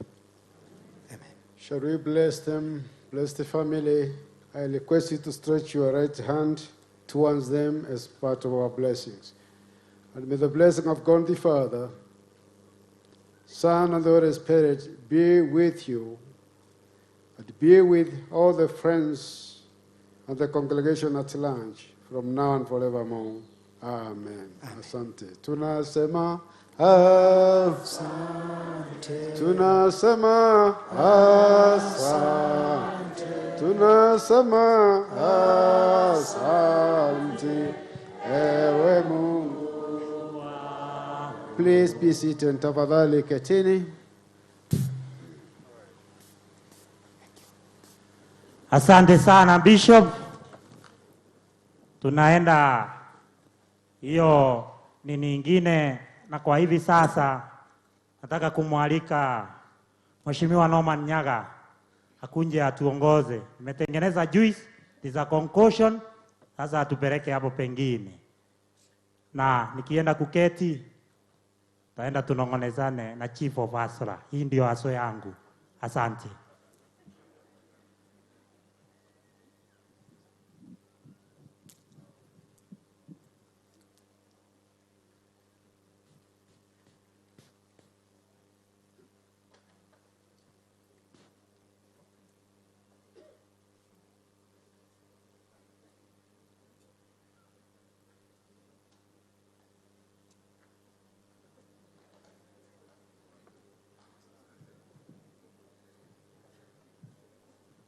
Thank you very much indeed. The bishops of Bishop Mashamba and Bishop Waweru and the clergy His Excellency, the Deputy President, and my friend, cabinet ministers here present, governors here present, members of parliament, senators, MCAs, my family members, na wananchi wa kawaida wa hali ya chini kabisa kama mimi, hamjambo. Bwana Yesu asifiwe. Najua ile kanisa ambao sisi tunakwenda Nairobi, tukisema Bwana Yesu asifiwe, lazima tuonyeshane kwa mkono. Bwana Yesu asifiwe. Now that's a lively group that we have here. Congratulations. I would have given you 99%. Your Excellency, the Deputy President, it's my singular honor at this point in time, and because of essence of time, this will come slightly. If you look at the program on what we have before us, I want to ask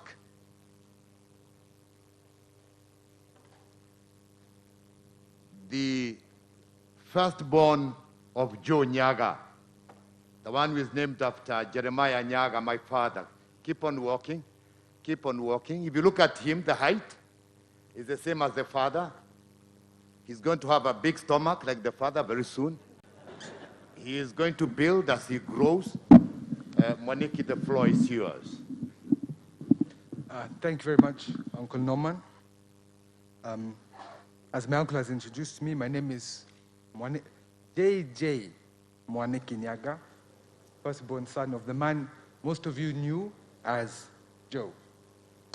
I'm here today to speak on behalf of his children, my brother Norman, who is actually the one who has my father's stomach,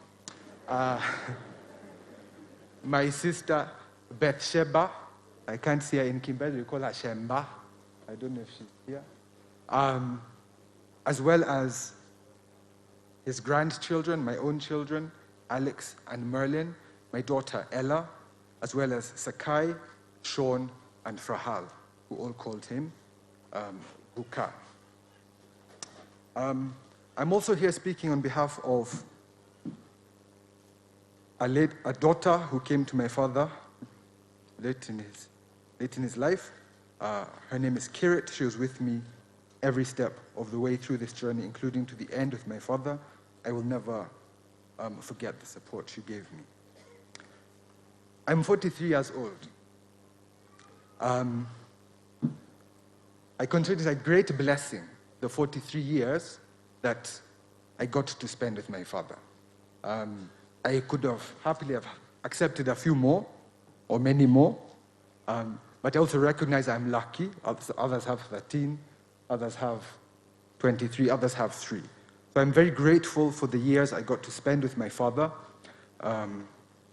and I accept God's plan for him fully. And I know that we shall meet him again in due course,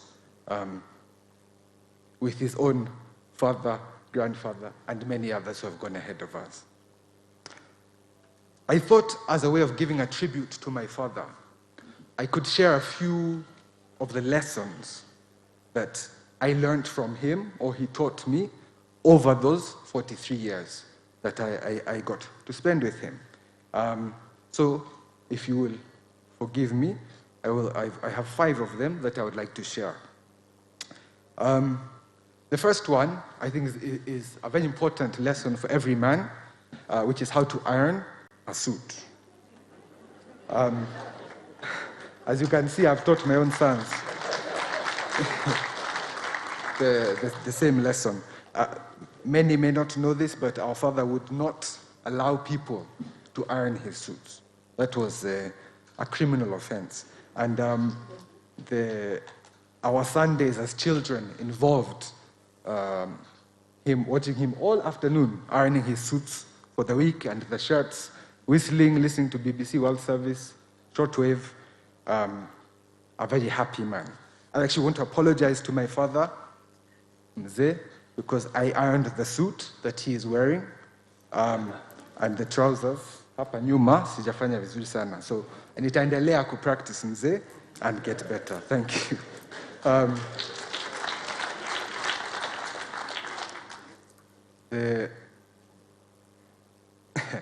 The second one, this is a lesson my father repeated to me on a weekly basis, probably for the last 20 years, and I note Mr. Mayaka will like this.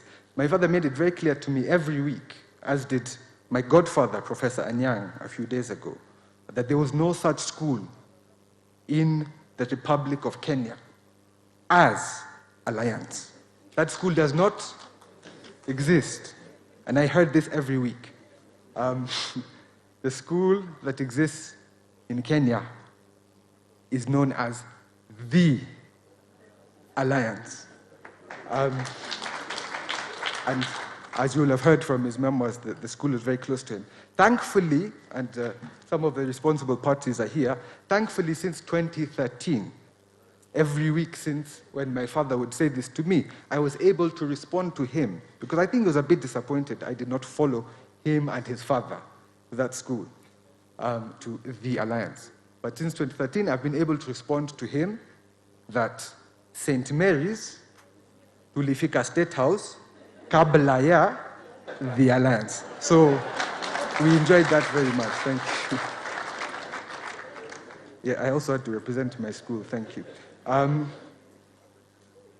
Number three, this is a very simple one, and from what my father used to tell me, Waziri Balala can attest to this fact. And I quote, Mwaniki,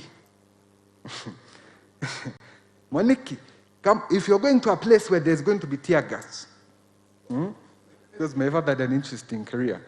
If you're going to a place where there's going to be tear gas, you must carry toothpaste here. You need to show me you carry toothpaste here. Yeah? Because you put the toothpaste under the eyes and under the nose, and it reduces the effect of the tear gas. So I'm happy to share that lesson for free. Now Kenya wote. Number four, this one is tricky, and my brother can attest to this. Our father taught us how to salute. And people think saluting is the going up, it's the going down is the secret. And we practice this quite a lot in our house. I think there was touched on this in the eulogy in the program. Our father's boyhood dream was to be a soldier. And he used to tell us how his own father overruled him at the end of high school at the Alliance. And as we were growing up, Norman and I, our father gave us a running commentary. And he used to tell us, oh, maybe when we were younger, oh, if I had joined the army, by now I would have been a colonel. Then we got a bit older, then it was, oh, if I'd joined the army, by now I'd been a brigadier. Then it was, oh, by the time we're going to university, oh, if I joined the army, by now I'd have been a general. So, which led me to conclude that the real reason he ran for the presidency of the Republic in 2017 was because he was 69 at the time, and that the only way he could still get into the military at 69 was as commander-in-chief. Yeah.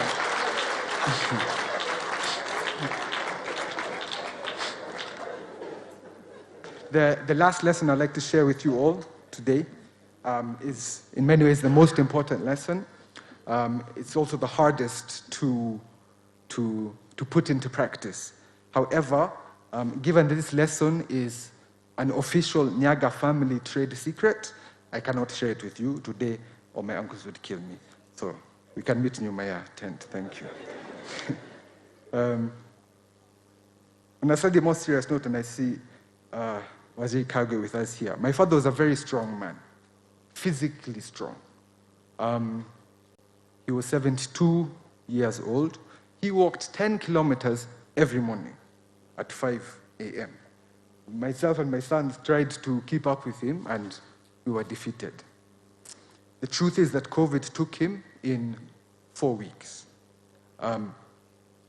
Waziri Kagwe has been telling us all year, and perhaps we have not been listening. But sasa tumeona na macho, hii kitu ni real. This was a very strong man. It is real. I would like to use this opportunity to urge all my age mates, my children's age mates, your parents, your grandparents, do everything in your power to protect them from this virus. It is real until the vaccine ifike si mbali. Yeah? Naomba on behalf of my family and my father. Thank you. And Yamisho, just to say, to repeat what Mr. Manke said in the eulogy, it is true. My father once said to me that I would inherit all his friends and all my enemies. I'm delighted to be surrounded by his friends today. On behalf of my family, thank you very much. Dad, we love you forever. Thank you.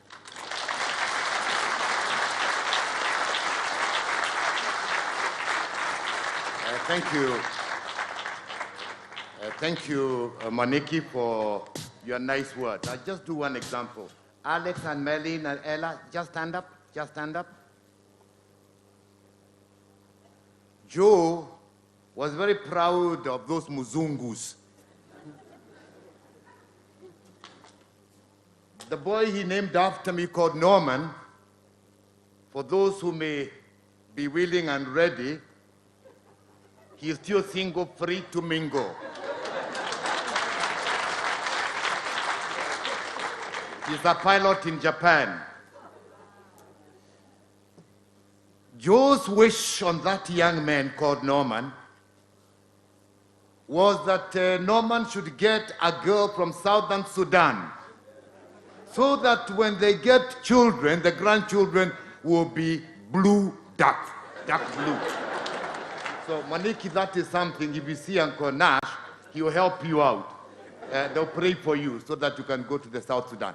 Your Excellency, I think it is important at this point in time, before I call my big sister Mary and the other one, I give a quick history about Joe. Not that history that is known, not the one of Pentagon, that he was with the Honorable Balala, the rest, and so on. I give a history of Joe's sickness just before he died, and with your permission, and he has given me permission. Joe fell sick before he was admitted to hospital on the 19th. He was home in Nairobi for a week. God knows what he was doing in Nairobi. When I came here 11 months ago, I closed my office in Nairobi. The president put a lockdown. When I was still here,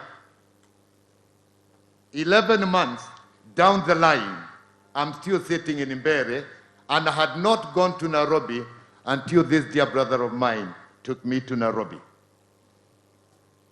I had told him, Joe, wewe na mimi sisi ni wazee na tumekomaa, wacha tuketi huku hii kitu iondoke. So I'm reminded on that day, my last trip with Joe, Your Excellency, was coming from a place called Mutuavare. Mutuavare is about 1 hour and a half away from here. Huko chini, karibu na kwa Wakamba. And believe you me, whatever we had gone to do on land matters, we spent a whole day there with Joe. And Joe spoke to me all the way from Mutuavare to my home. And I complained to my relatives when I got home that this fellow does not stop talking. Because Joe was very talkative, and he came to see me every evening whenever he was in Embu, in Mbere. I miss this guy. Joe spoke to me, and for a long time, as you know, in 2013, 2017, whichever year it was, I forget very easily, Joe stood for presidency. And I'll talk about it very briefly. We asked the children, what would you like us to write on the tombstone of your father? And they told us, I was number 3. Never mind the votes he got. but I was number 3. So we might have to do that. He loved to do that. You're now looking at President number 3. You know, therefore, by extension, Your Excellency, the Deputy President, you're looking at President number 3 also, because I've taken over the helms of the Nyaga family. Makofi, kwa wingi. So anyway, Joe gets sick. He sits in Nairobi. My sister Mary calls me and tells me, why don't you speak to your brother Joe? He has refused to go to Nairobi. I'm not sure. So I try talking to Joe. I'm not able to get hold of him. I get hold of the son, Mwaneki. And he tells me, Dad is okay. I said, have you seen him? No, he's okay. He's been talking to me. So I say, you go, let me know how he was. So finally I spoke to Joe, and he picked up my phone, and this is what he said. Norman, I'm okay. I was unwell. I've lost a bit of weight, but now I am okay. Perfect. The next one, I hear he still has not gone to hospital. So, Mwaniki and Mary tell me that they need to take him to the hospital, and Bill Mayaka was willing and ready to use the police to take him by force.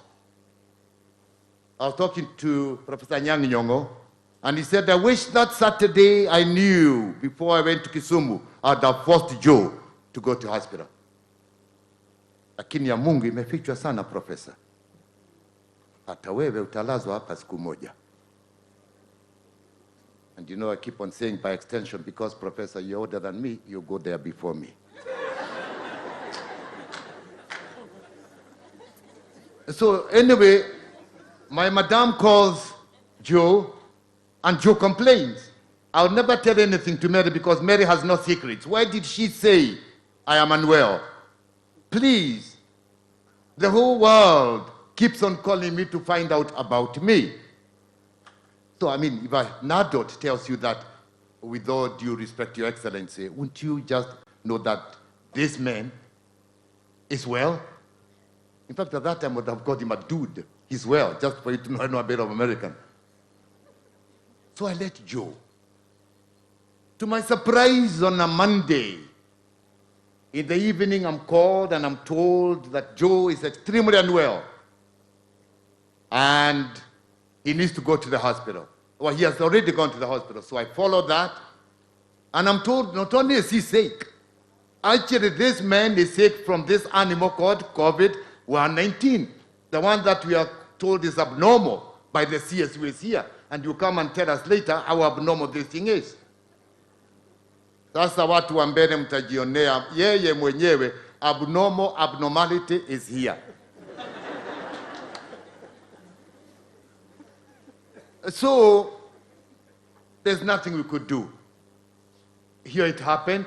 The rest is history. We get doctors, team of good doctors to go through it. We have people tested in his shamba here, and in Nairobi everything is working. A man called Mburu, we want to thank you. You have flown all the way from London to come here. I get a call from Nairobi Hospital. I am told he needs a high-flow nasal canal set. And it's only available in Kenyatta Hospital.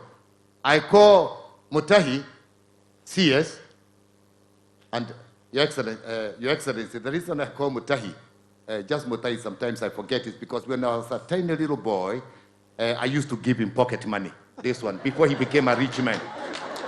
He went to school with my kid brother, Njeru.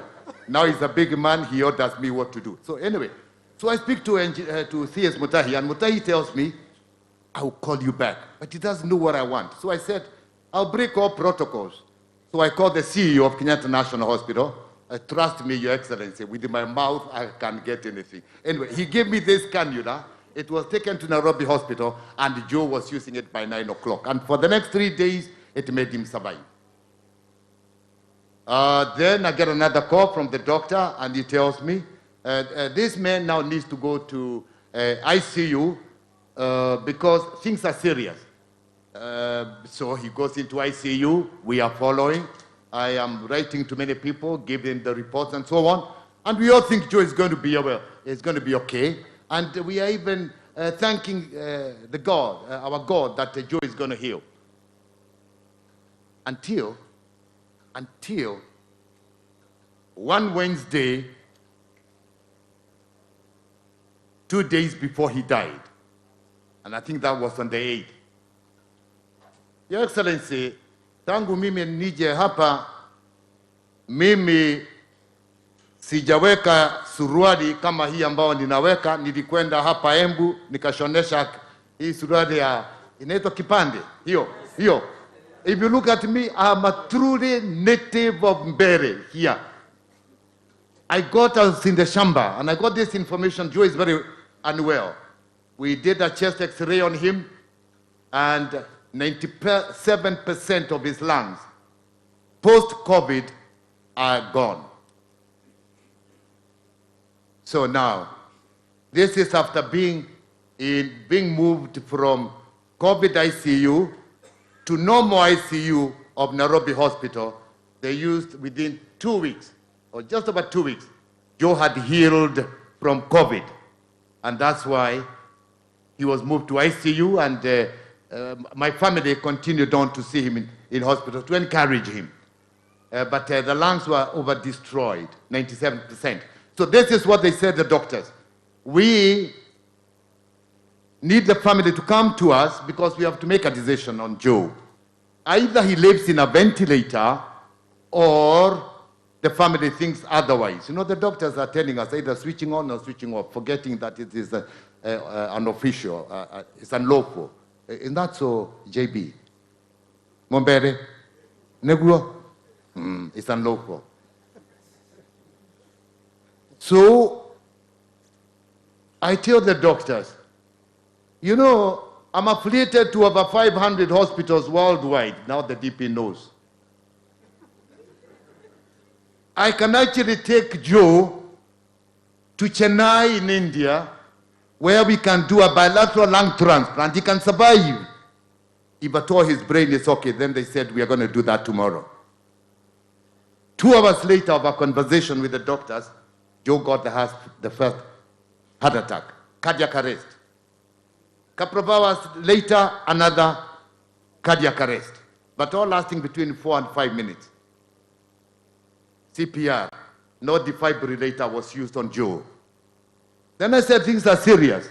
Hii kitu imekuwa ni mlima, ni mnyama. Now I started looking for God's intervention. And God's intervention at that point in time is my very good friend and my neighbor, the Bishop of Nairobi, Bishop Waweru. Graciously agreed to go the same day with his wife. They called me and they said all the things that he said for those who are not asleep when he was preaching. And I was quite satisfied. If Joe heard or didn't hear, and Joe had confessed to me many a times how saved he was, and he had confessed also to Bishop how saved he was. You know, for me, I have no doubt where Joe is. Joe sits where all of us will go. But not everybody. Those who do evil things, which I don't do, will go elsewhere. If you want to see me, you must do the nice things that I do. I want to thank you, all the people led by the President and the Deputy President, who were praying all along for Joe to be healed in hospital. I don't take it for granted. You were excellent in as far as I was concerned. So anyway, the next morning we rushed to Nairobi Hospital, and my wife and I, and we are there just on time. We are there for 2 hours. I think we were only 6 of us, and we prayed with this man, and we did everything with this man. Then, just before we got there, he got a 3rd heart attack. 4th heart attack happened after 4 hours, 2 hours, and that was the last one that took him to the next world. I was very happy, actually, Joe went in my presence. He would have decided to go before me, before getting there. But I asked the doctors, can you do everything possible so that his son Norman, who was arriving the next day, would find him here whether in vegetative stage, but the machine working, and then we can deal with machine at that time. Norman, I'm sorry.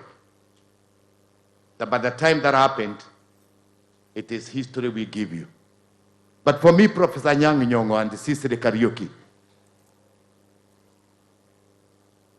look at the respect Joe gave me. That this is the way I'm looking at it, and I feel very strong about it. That Joe waited for me until I was there, and then he took his last breath. I did two things before I called my big sister Mary. I shut his eyes. Excellent. Walimfunga macho, hata we professor. Nikamfunga mdomo, and I was satisfied I had done God's will of what I ought to have done. Mary, why don't you run here? I am through here, over here. Dr. Mary Kimulu is my big sister. If I never refer to Dr. Mary Kimulu as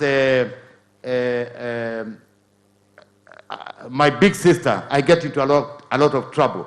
As a matter of fact, Your Excellency and Your Excellencies, this young girl who did not make Joe grow up because the difference was only 13 months, mine and her was also 13 months, she taught J.B. Muturi, the Speaker of the National Assembly, when he was a little toto, when he did not know how to put. In fact, that time you remember from Ishiara, the trouser, you are doing it reverse on the other side. Mary, now you can talk. Thank you.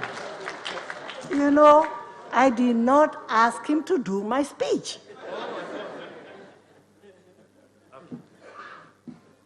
The bishops and the clergy.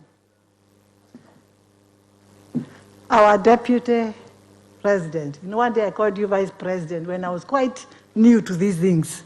And I apologize and you forgave me in a Bible Society meeting. Oh, sorry. This boy just wanted to shake your hand. There's nothing more. That's why he's coming here. Anyway, cabinet ministers led by our sister from our area who has really helped us to coordinate everything, people coming to sign the book and to do everything. I'm not giving vote of thanks, but Cicely, thank you. When I got married, she was in primary school. You have to know that. They say, he said, I don't hide anything, so I'm going to say everything. Our governors who are here, members of Senate, members of Parliament led by my Form 1 students. That's why Norman is saying it. Did I ask him to say it? I was going to say it. I'm very proud to say the Speaker, I taught him in Form 1, and he's not ashamed to tell everybody that I taught him in Standard 1. So when he does good things, credit to Mary. When he does bad things, it's not me, it's the other teachers. So that's how it goes. So very special friends of Joe are here. I will not mention them, but you know yourselves.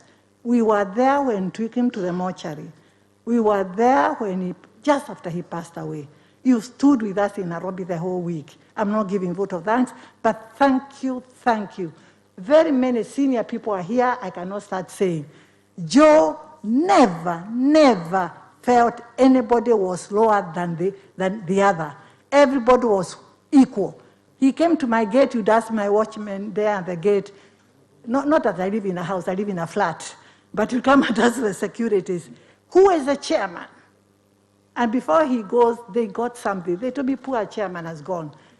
So I was going to talk about him when during the emergency, went to Kirinyaga, my father's place was a chief, and Joe always felt he was proud that he was escorted by security to school. Thus, he would say, when he became a minister, my daughter told me not to say it, but I'll say it. It was not abnormal to have security.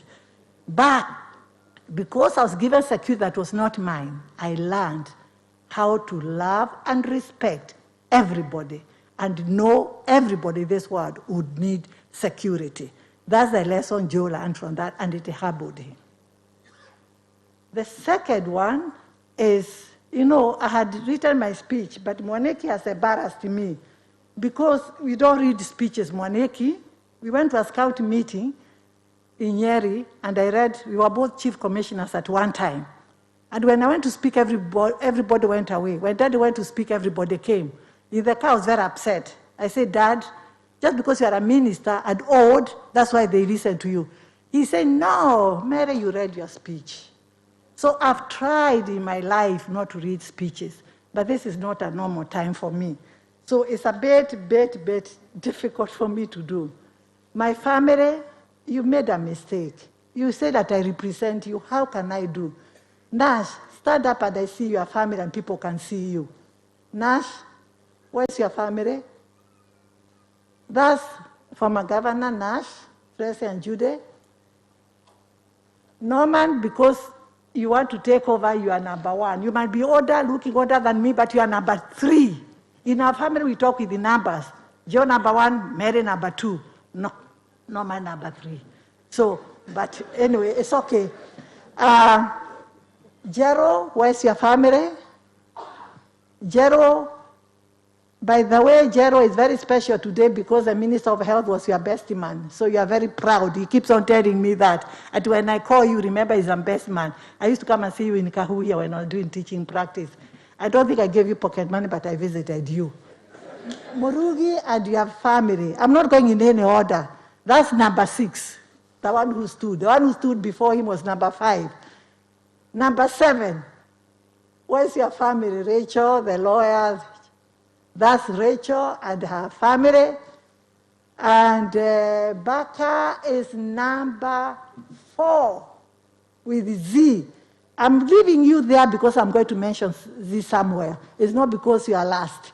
Z is family. Where are you? Baka and your family. Mwaneki, Wabere, and Baka.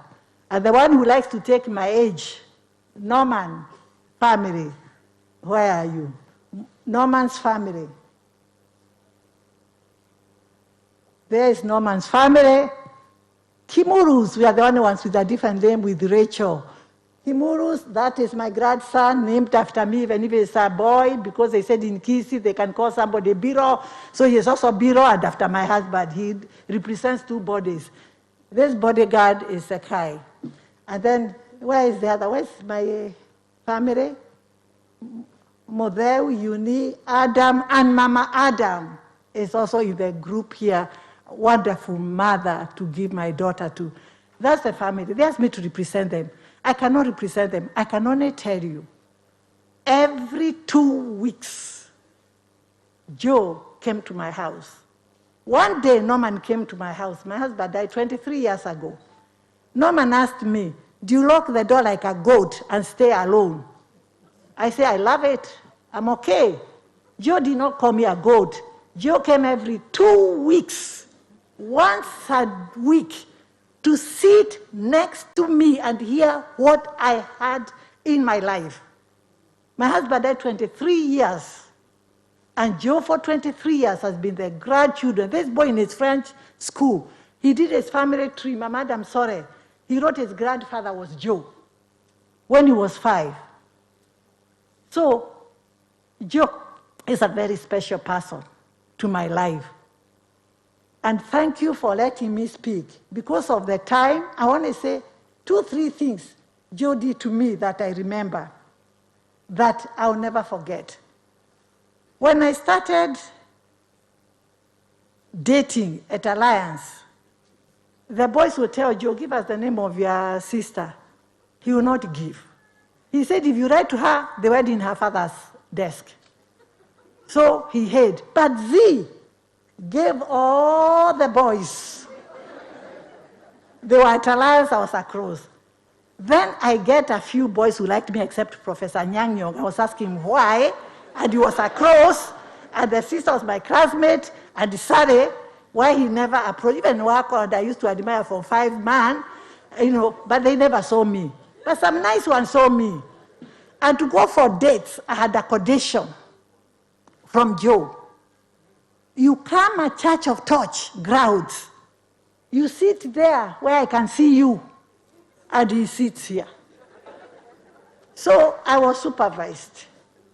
So it was a bit, he protected me from when I was young, and that's how we became very, very, very close to with Joe. Then it turns I'm going to turn 21. And Daddy in Upper Hill allows us to have a party. At this time, I'm getting a bit of a serious man in my life. We used to call him PJ. He's the man I married. He is in the party. My father is leaving and gives a blessing to the party and says, goodbye, have a good time. But the man makes a last statement. Mary, I'm sorry, I'm not giving you the key. How do you say that when a man already has a fiancé there? He refused. Daddy left. Joe went to the room and came with a beautiful, beautiful key. White drawer. And he says, my sister, you have the key. Up to today, I keep that key.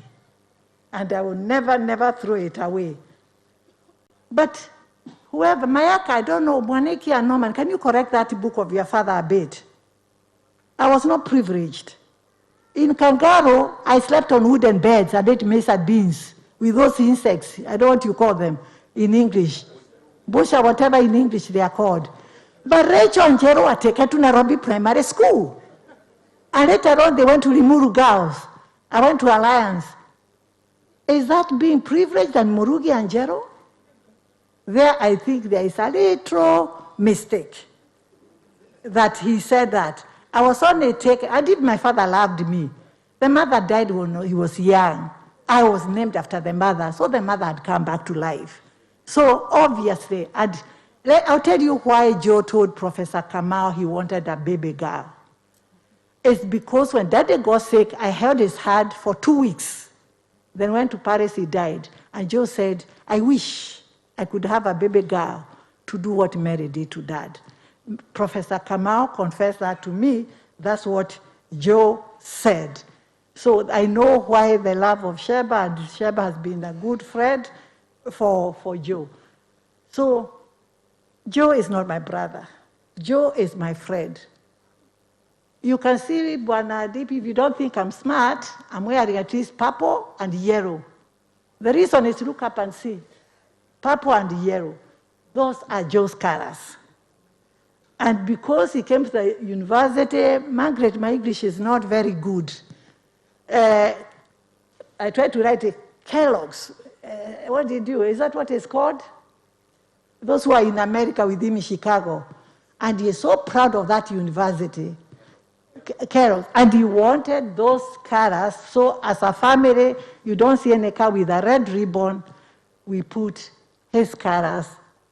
Purple with people and yellow on the car. I later on met a young man, and my father would see me with the Pascal. He died 23 years ago. And Daddy would be told by people who would see me, oh, we saw Mary with Joe. Then he met Joe. He met Pascal. He says, I've seen the famous Joe. Joe became so close to my husband that he took part in our wedding. And Margaret, thank you. As Joe's wife, you did the reception in Nairobi for me. And you taught Joe Adai statistics. We will never forget you, Margaret. Thank you very much for what you did to us and what you made. I was privileged to go to school. You talked about a bicycle. And we had a bicycle to go to school called Norman. You know, those bicycles, you know the one the men have something here in the front? Not the back seat. We came from Kiabu, my father joined politics. I made to sit on that front. Then we fall. Then I say, I'm going to tell Mama, Dad. I was told, if you dare, you walk to school. Forever, I kept quiet. Because I could 3 kilometers without shoes, and having come from Kiabu town school was a bit different. And Joe would go counting Mwananchi's cows, and he's being told this is not done in Bere. Don't count people. That's the brother I loved. Of late, we had agreed to visit all my mother's and my father's friends. We visited Mudhoni Dikimani, we visited Bera, and then we were going to visit Mrs. Mahehu and Ananko. I told Joe in hospital, I talked to him a day, 2 days before he stopped talking. I held his hand for 2 hours. And I said, if you hear me, my brother, squeeze my hand. And for 2 hours he did. I told him off. I said, who is going to go with me? Who is going to be the grandfather to my children? Who is going to be the father to my children? Who is going to be the friend who visits me? Who is going to listen to me? What am I going to say to all those people who write to you and they are calling me? The articles have not come out. Why, if Esther and Margaret decided they wanted a third one to be the one to go to State House with Joe, I had offered myself that I will escort you, Joe. But DP, that's with a light note. Politics is not one thing I'm gifted. I followed different life of my life. And so I will end there by saying, Joe, you accused me of having left camp 13 months earlier, denying you the breastfeeding, denying you the being taken care of a baby. Now it's time to say goodbye. You told me to be strong, to serve. I promise you I will do exactly that. I will do my best. No man can be the man leading the home. I promise on my honor, Joe, you requested me. You love your family. You want them to be united. You want them to remain the way they are. God, help me to honor your dreams and do it. But my dear brother, I do not want 13 months gap. I am not joining you 13 months time. I promise you. Thank you for being here. Thank you. Asante sana Sally Koskei na waziri wetu wa Embu Kariuki. If my sister was given an opportunity, if I was not the brother, she would marry me. We are that close. So don't come here and they say many other things. And Your Excellency, allow me to speak in double French. Mberes are very good in double French. Mwere tuwe to baba ni kwa aregire athomere kia muringa. Nundu wa gutaba manje ndakaya kugia na rutemo ava akibirwa kangaru dio tukirewa ni ngage mirinde chingage ni ndui tukirewa ni nda uti kwange menya ni ndui. And with those few words in double Dutch, now it is my privilege to ask my kid brother, Governor Nash, to come forward. Mabiti ya manjambe no mukwa na yuki teino, te chiria Governor Central Bank. Korwa ai mwaro kuri niye. Aba no chira ningia korwa tumete ndui. Nengi nambia nyingi ukera mutahi wa Kagwe. Nash, tell us why you never made me make too much money. Go ahead. Nahashon Gigenyaga. Thank you. Thank you, Norman. My Lord, the Bishops, His Excellency, the Deputy President, Cabinet Ministers, and all the Wakubwas from the national government and from the county government. Thank you very much for coming here. All protocols observed. I've left the governors, but when you say all protocols observed, niwasalimia wote, hata wananchi watukufu. I was given a specific task. I was told, tell us who Joe was in your own perspective as Nash. So I will not speak for anyone else. Norman speaks for everybody else. Mary speaks for the whole clan. I will speak for moi. Nobody else. So I'll say who Joe was. To me, I'll read a speech.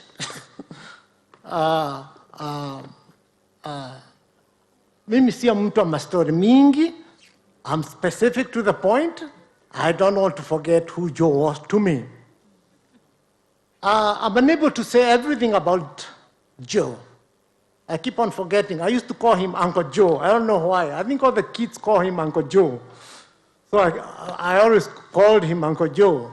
So I do not, I'll keep on calling him Uncle Joe. But to me, Joe was a man you could not contain in a box. He couldn't be in one place. You could hold him down. Joe was a man of all seasons.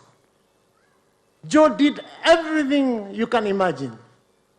Joe never sang like my friend here, Norman, but he was in the choir. He even was a member of a band team. He played the drums for a team that was in alliance called The Strangers. So Joe was everything. It was not just in those parlance to say that Joe was everything and not say that he knew how to handle the lowest of people. And Joe could even dine with the kings. But in between Joe was a man who was friendly to all, and no doubt I can see the friends who are here. And as I say about this brother of mine called Joe and a friend, I looked at it this way. I'll give a perspective. When sometimes you climb a mountain, you are unable to savor the beauty of the mountain because you are too close to it. But when you step back a distance away, you are able to see the mammothness, the bigness, the largeness, the landscape, all of it. That's what we have done for Joe. We want to honor his life. I did not come here to mourn him. I came here basically to outline and celebrate Joe's life. He was a very, very great man. Joe himself, a very awesome man, a man with a big heart, a heart that equaled his towering frame. You know, he was a very big man, and Joe walked on this world like a colossus. He feared absolutely nothing. To me, one thing I liked him as an old man, his thoughts were digital. I would have thought he's an analog man. But you sat down with him, Joe will take you into modern times. He will be able to tell you from the history of the world and bring you into today. That was the Joe I knew. So one of the qualities I would like to mention about Joe was that he was a brilliant man, extremely intelligent. I admired Joe. He was articulate, to the point, and any idea he got, he was very, very passionate. That's what I like about him. You could be on the other divide of the concept Joe wanted to portray to you, but he was so passionate, and the man was so great that if you listen to him for a few seconds, he would pull you to his side. That's how good Joe was. And one of the things that I liked about Joe never knew defeat. Joe thought on his feet. You presented him with an idea he's never had, and very quickly Joe would be talking. And you talk intelligent and give you solutions. So to me, I found this man a man who was so focused in everything he did. In fact, for Joe, all that he applied his mind to, he handled it with the precision of a neurosurgeon. Not just a surgeon, a neurosurgeon. And therefore, Joe, his outcomes are always good. I remember him, he always said, I have never failed in anything I've done in life. And I'll tell you something else later. Apparently, you make your own life. You're like Christ. You know, you're like God himself. You are created in his nature and in his likeness. And when in his likeness, you look like God. And like God, God speaks. He created the worlds by speaking. So speak what you want to see in your life. Do you want to see yourself healthy? Do you want yourself rich? Do you want yourself successful? Do you want peace or joy? So Joe always spoke, and he spoke very many good things about himself and the people who are before him. Joe was a very informed man. And if I wanted to get a set of ideas, a plan, or critical review, or situational analysis, Joe would be there and he would always give you an answer that you never ever thought about. Joe was a people's person, very people's oriented. I say like again in the scriptures, he went about doing good. That's what Jesus did on this earth. He went about doing good. Joe did a lot of good things. We cannot highlight all of them today, but in his upcoming book, you'll be able to see all the things he did. He had a rare independence of mind. His thought was crystal clear, and he always told me, in diversity of thought, that's how you mix up and come with success. Even when he differed with you, Joe never left you with a bitter taste on your mouth. You are always friends, and that is a quality, a trait I saw where he had so much patience.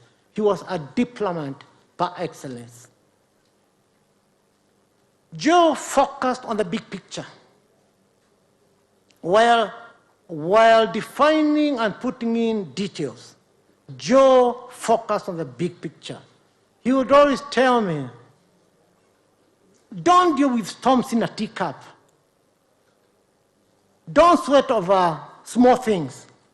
Focus. What we want is to be result-oriented.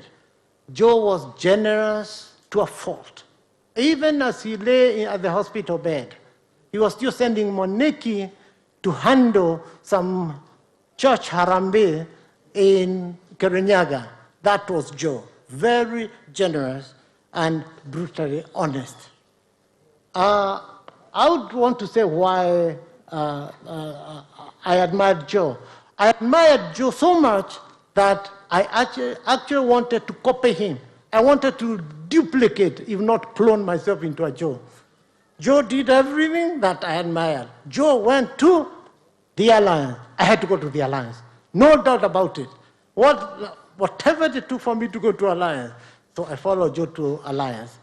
After that, I did my first degree at University of Nairobi. I did exactly the same subjects Joe did. And after that, even in my own career in banking and in finance, it was Joe that I was trying to follow. So I can say the only one I could not do was this animal called politics, Mutai. Mutai, my friend, that animal is unknown in my concept. That animal, Joe, beat me hands down. And all of a sudden, Joe becomes a cabinet minister. I told him I also work towards it. So I hate a lower bottom kidogo, but over the years, as I settled down, I am now a minister of the word. Not ordained, but I'm a minister of the word. A minister of the word is one who preaches, one who professes the word. That's what I do. We run a church with my family in Nairobi. And that takes me to speak about Joe's spiritual life for a second. Joe, like in all aspects of his life, he suffered several other spiritual faiths. You couldn't contain Joe in a box. But key to me was that Joe was born again. And the only way to get hooked in our Christian faith, Anglican Church, I'm speaking for myself. Gianni Hill and Joe was born again. I think the Bible says this. Do not rely on the seen things. Seen things like what you see in this world. The focus should be on matters that are unseen. The unseen things are spiritual. And the spiritual things are, defined in the Bible, are deathless. What am I saying? I'm trying to say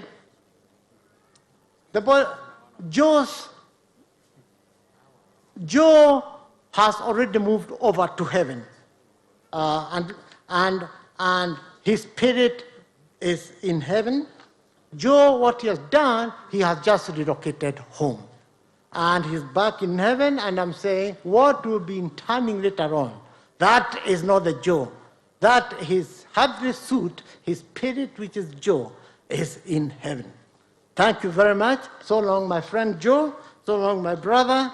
Thank you very much. Thank you.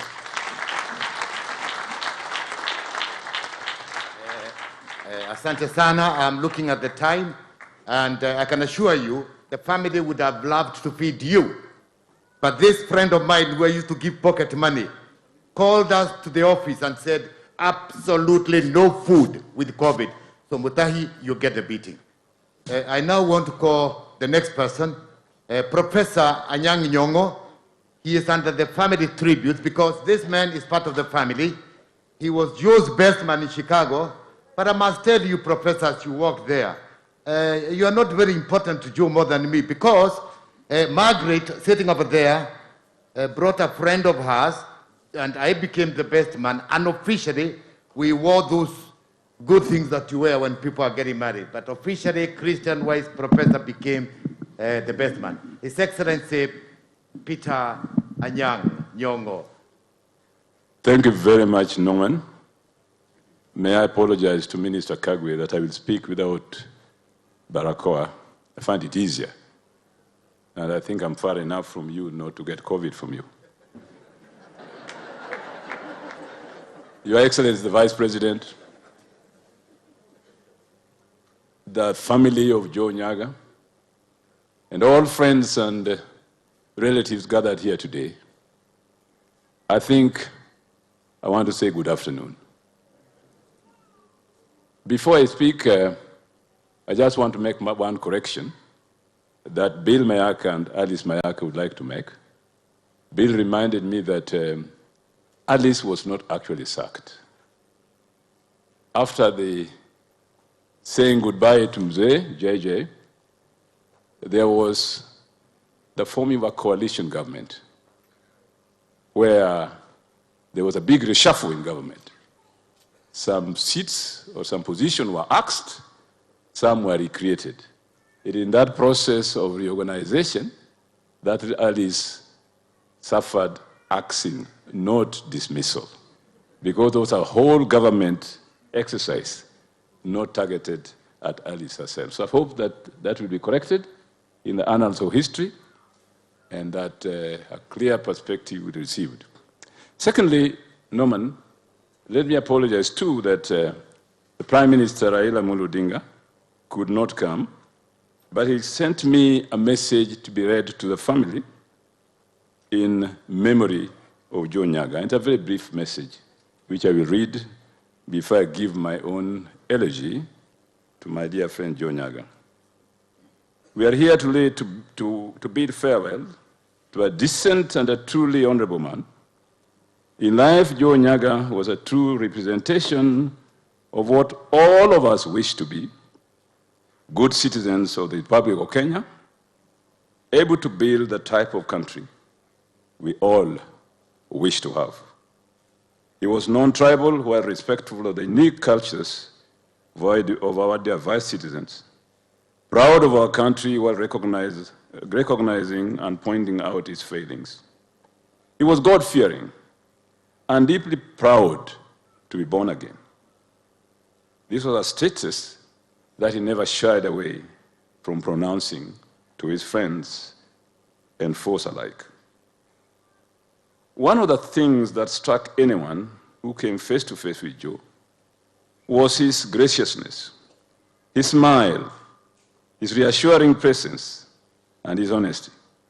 Ever so optimistic, hardworking, and deeply patriotic, Joe strongly believed that it was possible to turn Kenya into a prosperous, not tribal nation through the honest efforts of all leaders and citizens and through sheer hard work. I believe it was in the pursuit of this ideal that he surprised the community of this region and chose to work with us in the Orange Democratic Movement in the run-up to the 2007 elections, probably well aware that it would cost him politically. In his small way, he was trying to bridge the divide that plagues our survival as a nation and many times turn deadly. Joe was a worker, and an extremely disciplined one at that. When I nominated him, not me, Raila, as Minister for Cooperative Development, I knew he was equal to the task. But nothing prepared me for the lengths he would go, visiting different parts of the country and reviving cooperative societies that had long died, or creating many new ones from the scratch. He revived a sector that was then mired in numerous problems and laid a firm foundation that will serve this country for years to come. In Joe's death, our country has lost a fine public servant. Having served as a diplomat, corporate leader, MP and cabinet minister, among other portfolios, Joe Nyaga left a mark in virtually every facet of our nation's life with great success. One of the projects that remains a work in progress and which he was passionate about is the unity of Kenyans, regardless of tribe, race, faith, age, or gender.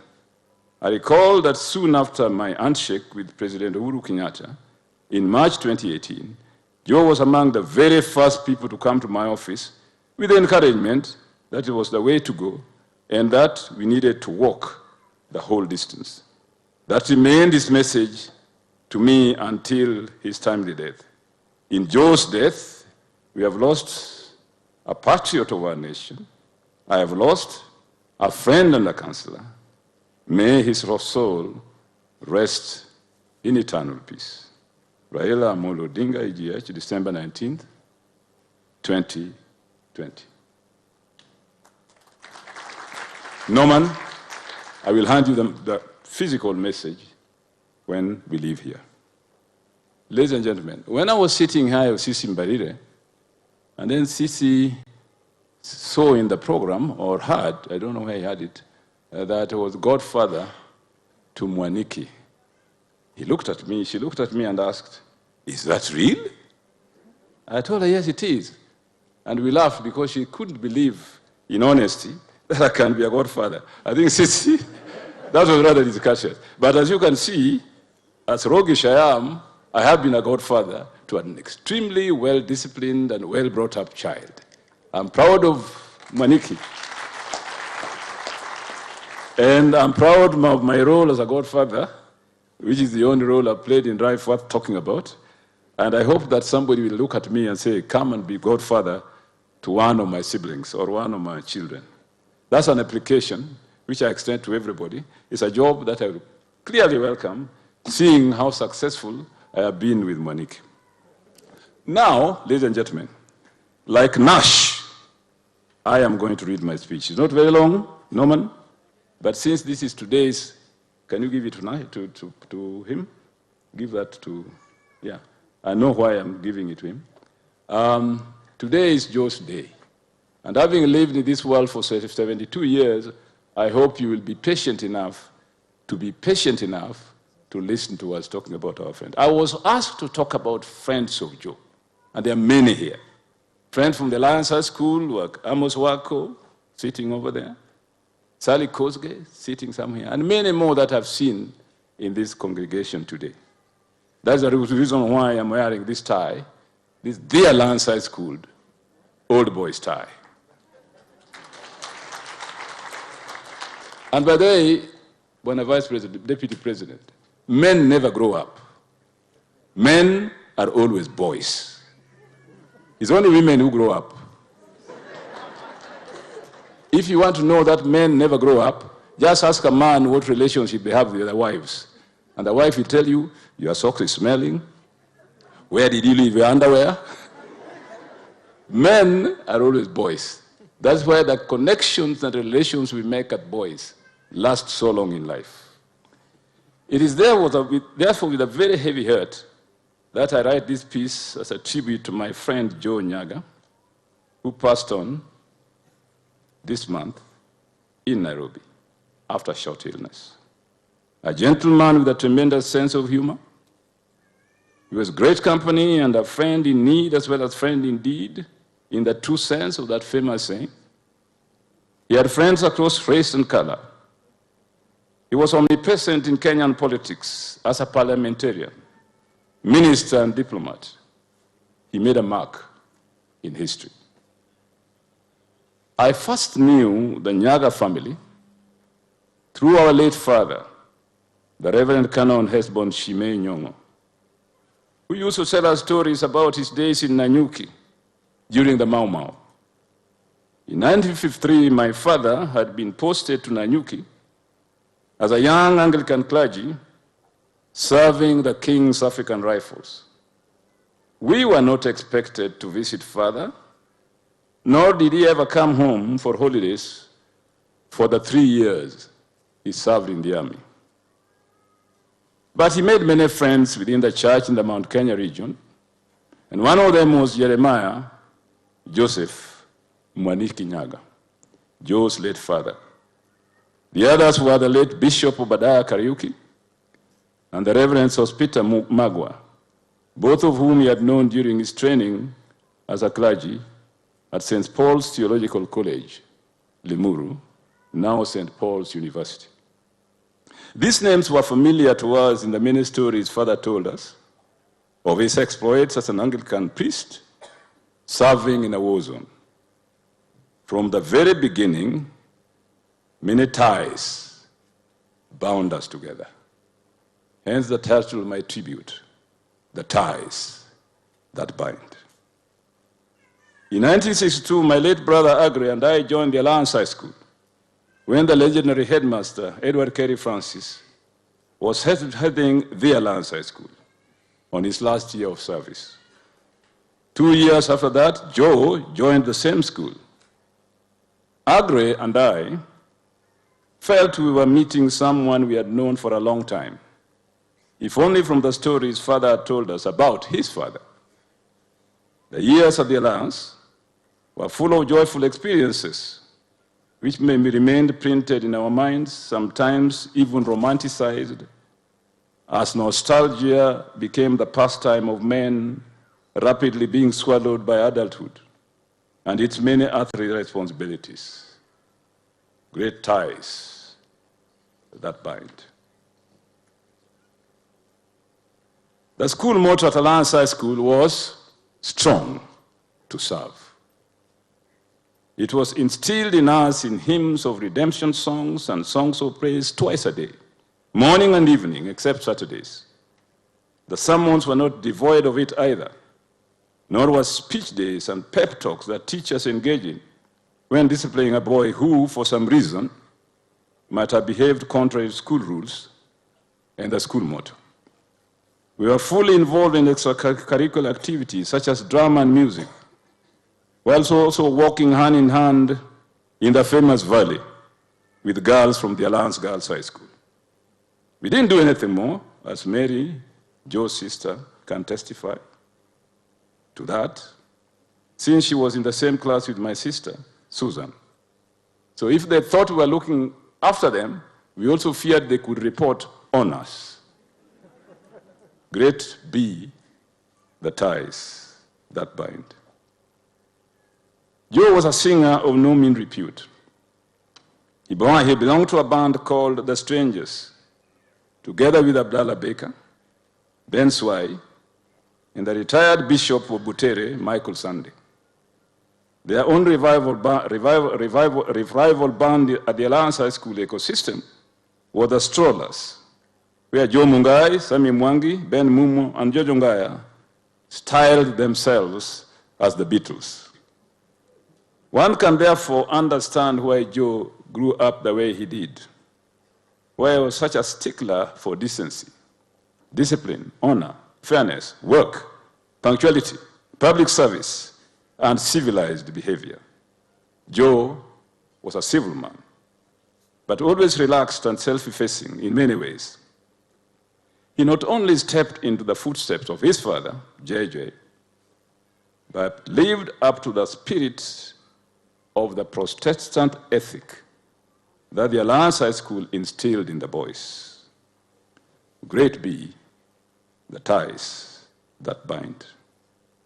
Wind the clock forwards, and you will find that after I left the Alliance High School and went to Makerere University as an undergraduate in 1971, I found that there had been many Kenyans in high repute, of high repute, who had trailed the blaze before us in that renowned university college, the only one of its kind in East Africa then. Such were men like Jeremiah Joseph Mwaniki Nyaga, 1940 to 1943, and Emilio Mwai Kibaki, who joined later in the mid-50s. And at Makerere University, the motto was, the university motto was, and still is, we build for the future. In Latin, pro futuro edificamus. Emilio Mwai Kibaki, later to become Kenya's third president, who is remembered for Kenya's renaissance after many years of authoritarian rule, was served by both of us, Joe and I, as ministers. These are the ties that continued to bind the two of us as history was unfolding. Wind the clock forward again, and I find myself at the University of Chicago doing my postgraduate degrees in political science from October 1971. 2 years later, Joe also arrives to do his master's degree in business administration at Kellogg's Business School, Northwestern University in Evanston, a suburb of New York, a suburb of Chicago. But the business school was downtown, not in Evanston. He calls me from a downtown hotel and announces, I am here, with a laugh at the end of it, as if I had seen him the previous day.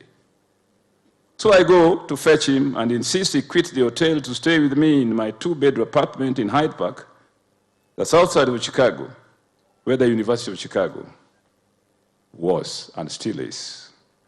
Great be the ties that bind. Wind the clock forward, and Joe announces again casually that he was going to get married after he had moved out and staying alone to be nearer his school, as well as the First National Bank in Chicago, where he was an apprentice. I'm soon introduced to a beautiful lady called Margaret, a diminutive school teacher from Scotland who had come to Kenya to pursue her profession at State House Road Girls High School in Nairobi. My sister Susan had just finished her teaching practice there and then joined the school with Margaret, teaching in the same school. Great indeed be the ties that bind through the invisible hand of God. One morning, Joe wakes up and calls me that the wedding was that afternoon at a church downtown. I was to arrive in time since I was the best man. As a graduate student, I didn't have even a suit, let alone any form of formal clothing. So I put on my kitenge shirt, jump into the metro with a khaki trouser, and get there perfectly in time to be instructed by the priest on the wedding procedures. When Mwaniki was born and needed to be baptized, it was the same thing. Joe simply fetched me from my house in Nairobi and drove me to church to be the young boy's godfather. By the way, my sister Mary had been the nurse who delivered Mwaniki at Nairobi Hospital.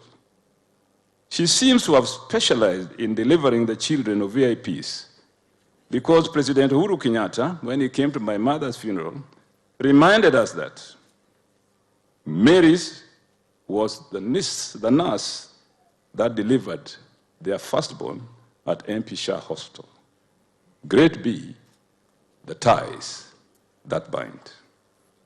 When I eventually got married in 1979, 6 good years after Joe, although I'm older than him, can understand why I delayed. It drove me in his car to All Saints Cathedral for my wedding. Like a good Jaluo, mine had to become organized, much more in style. Dark suits, bow ties, and all that. Arriving in a sleek Mercedes-Benz, driven by the son of a minister. But do I say?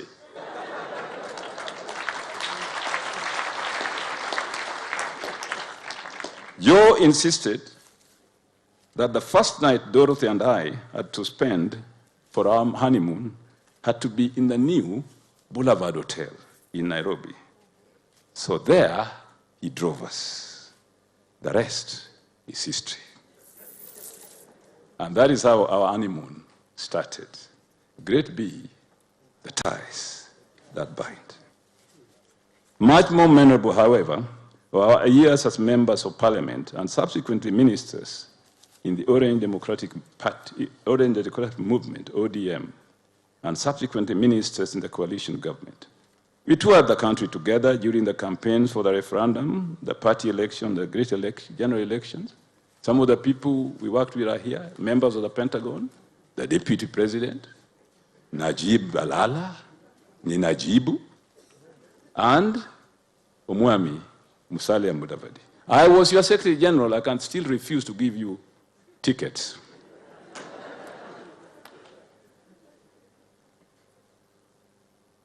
So we were frequently in Embu at Sir Isaac Walton Hotel.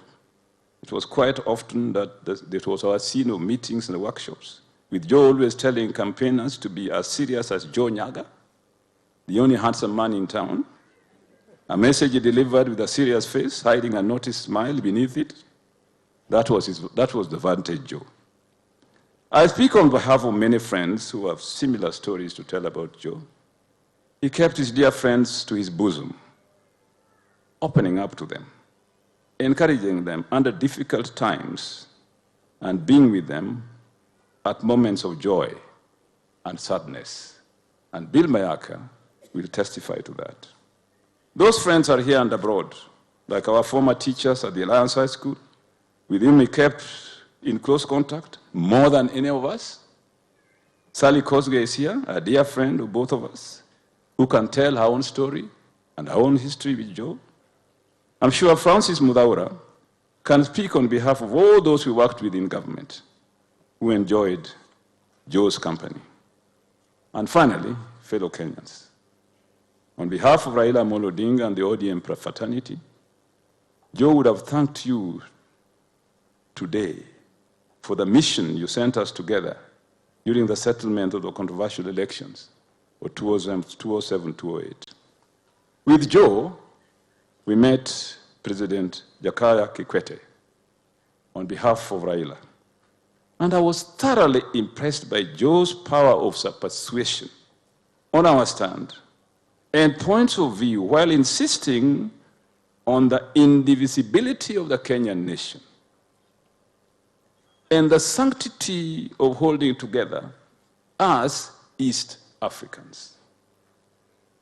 We have lost a diplomat par excellence, Joseph William Nthiga Nyaga. Joe, you go to heaven with the many ties that bind us together. Great be the ties that bind. Rest in peace, Wood Mama. God be with you till we meet again. By his counsels help and hold you. In his hands securely fold you. God be with you till we meet again. Till we meet again. Till we meet again.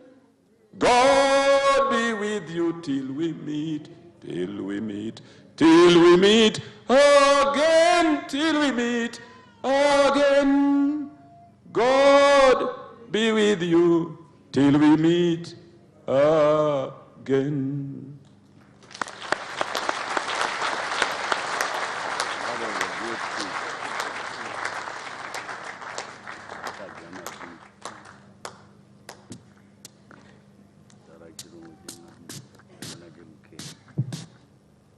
Thank you very much indeed, Professor Anyang' Nyong'o. Trust Ajaluo, he must sing for you to hear. He has a beautiful voice. Excellent voice, Professor Makofi. Thank you, sir. Thank you. Thank you, thank you. The next one will be a very good friend of Joe for many, many, many years. They did very many nice things and evil things together, I assume. They have worked this journey for a long time. They are together in ODM. If you saw those who came in earlier, he was at one point a big man in Mombasa. Now he's our Minister for Tourism, Waziri Najib Balala, all the way from Mombasa. Tukushukuru kwa safari yako. Thank you so much, Mheshimiwa Waziri. You give your condolences.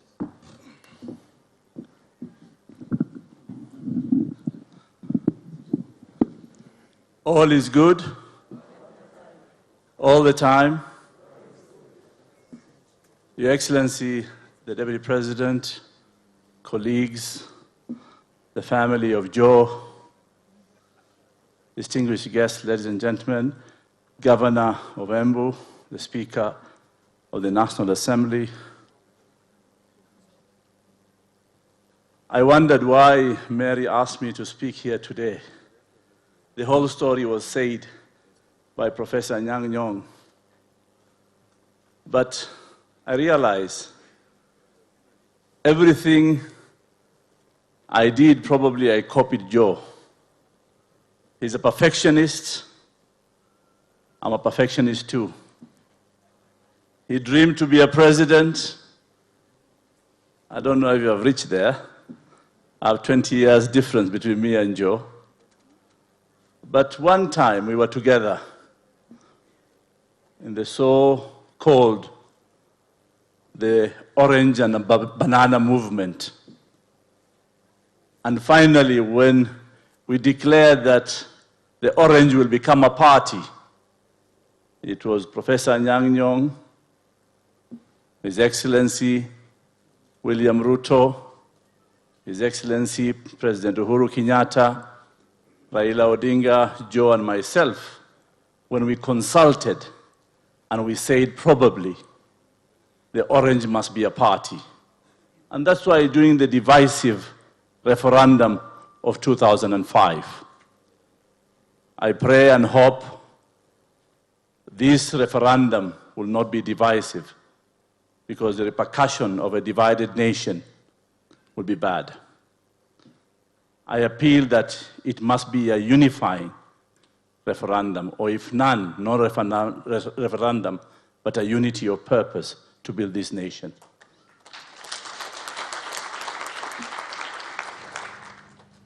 So we went through that, formed a party. There was a presidential nomination among the party. I was the member number 101 of ODM. I ran within my party. Suddenly, Joe Nyaga followed. Then it was William Ruto. Then it was Musalia Mudavadi. Then it was Raila Odinga. We went back to Kasarani. And I remember in 2002, when I met Joe at Serena, it was after the Kasarani of Serena when there was a merger of KANU and NDP. That time, I asked Joe, what are the plans? Where are you going? He says, don't worry, Najib. I will be in government by any ways. In any equation, he will be in government. I said, fine. So you have seen now, I've learned, I am in all governments. And even the next one coming, I will be in there. So, Your Excellency, I don't know if I'll be in your government, but I know I will be in government. The only thing, ile rada nimepoteza kidogo. Zamani nilikuwa ninajibu, sina siri. Sasa nimezeeka kidogo, nimepevuka kidogo. Sasa hatujui mambo itaenda vipi. But I can assure you, if you mean good for this country, like Joe was, committed, honest, with dignity, and no politics of deceit, then this country will move forward and the good people will lead this country.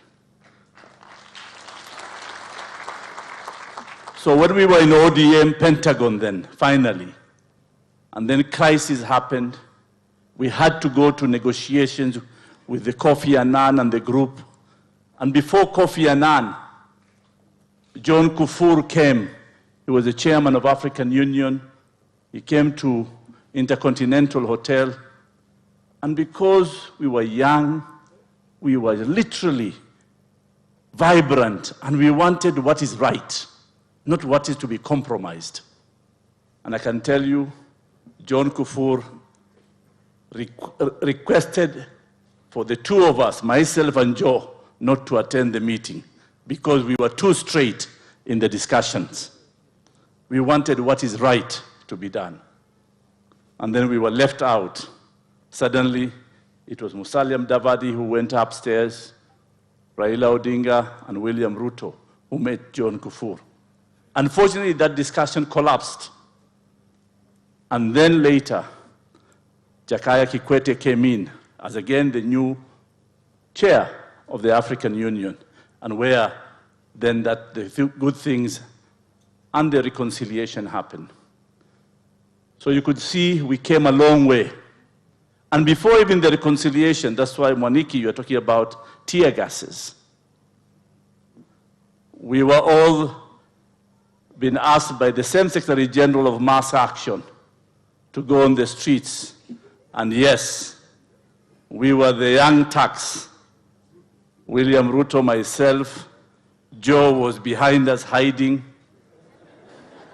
And that's why I didn't know the story of a toothbrush or a toothpaste. But I can tell you, we didn't mean bad. We just wanted the right things to happen again. So yes, we came a long way. And I can tell you as well, every time things happen, I ask him. He said, don't worry, we shall be in government. 2008, we were in government, all of us. 2013, some of us, led by Uhuru Kenyatta and William Ruto. 2017, the same thing. 2017, I asked Joe, what are you doing? Running for presidency for what? We are already in government. He says, don't worry, now you'll be in my government. So I told him, fine, let me go with my own government, and when you form it and we lose, I'll join you. So then he comes back and says, now I retire. You know, I have a young daughter, a young wife, and I'm going back to the village. So I said, fine. So occasionally we meet at my house in Kileleshwa, we are closer, we are friends. And yes, Joe, I can say, I will miss your counsel. I will miss your wisdom. I will also want to say you have been a great man for this country. Rest in peace, my brother. God bless you. Thank you all.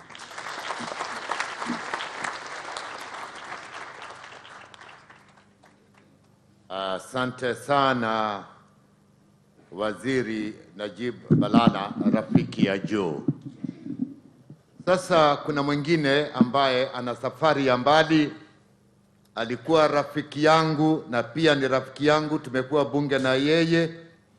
But when he comes in here, Your Excellency, he's not going to talk about what Professor Anyang' Nyong'o was showing off from the Alliance. This one will come and say, the Prince of Wales. Shall we welcome ANC boss, Musalia Mudavadi. And you must always remember, the Prince of Wales. Welcome.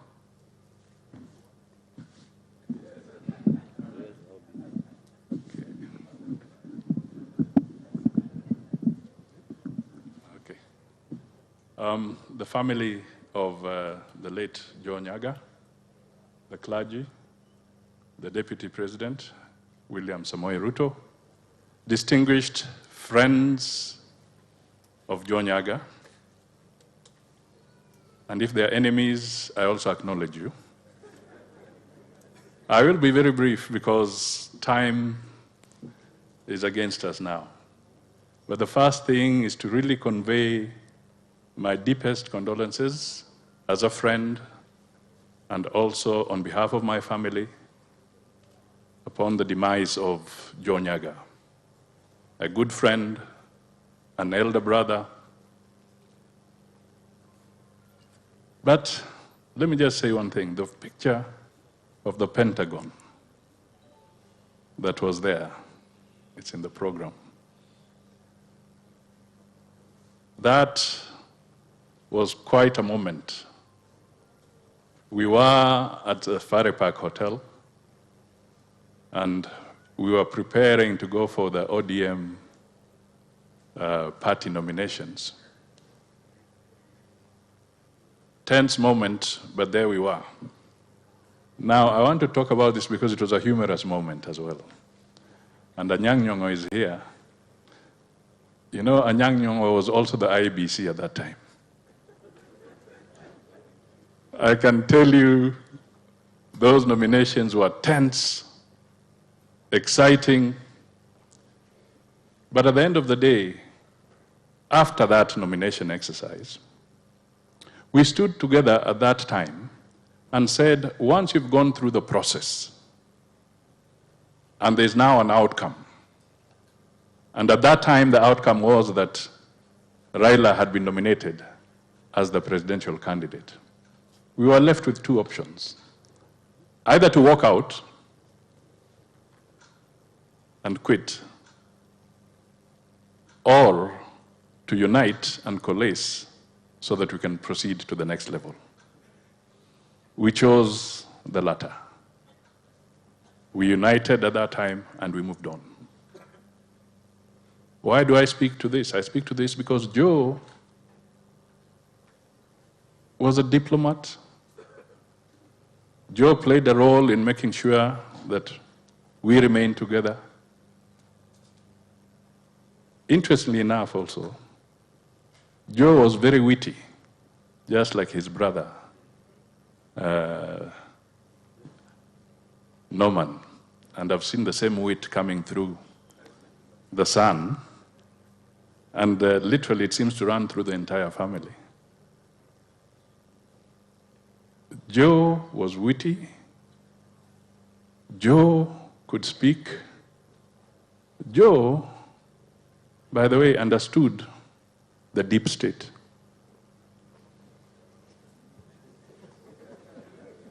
Mark my word, Joe understood the deep state. His father was a chief. His grandfather was a chief. His father became a minister. Joe himself became a minister. He became an ambassador. He became all those things. I can tell you, Joe would tell you things about state operations until you learn that what you see is not necessarily what you get. That was Joe, extremely witty. And his brother, this gentleman, gave us a lot of hell in Parliament. Kibaki made a good choice to make this guy a whip.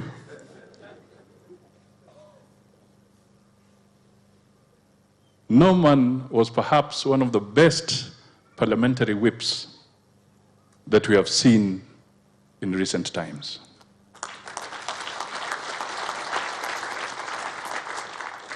Cut from the same cloth. A chip of the old block. Nyaga Senior. He would organize Kibaki's government, and especially as in the build-up to the opposition, because he was first before the last few days of Moi and then after. This guy would organize the opposition so well, and we lost a lot of motions because he would cheat us that we are going to support this motion. There's no issue here. See, hii ni kitu kidogo tumekubaliana. And then we stream out as those in the government bench. You stream out, you disappear, you go to your offices, you do what? When he has established that the critical mass has disappeared, Joe Norman would come back to the floor and say, we want to pull the vote now. Mr. Speaker, what is that phrase you use? Can you put the question? My friend, we could do nothing. Magari zimeenda. You cannot rush back to that chamber. And this guy was able to get us into that kind of corner. But he and his brother worked so well together in spite of the political differences. A unique family.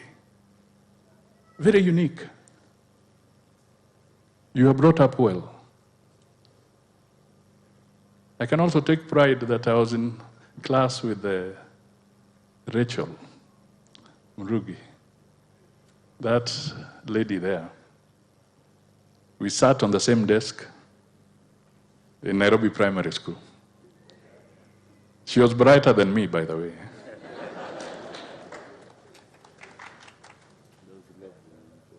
But here we are today, bidding farewell to the brother, and we say, this is Kenya. Let us make ourselves truly Kenya.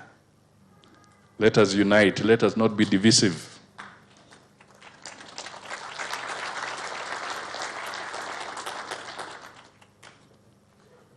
Let us build consensus on many issues.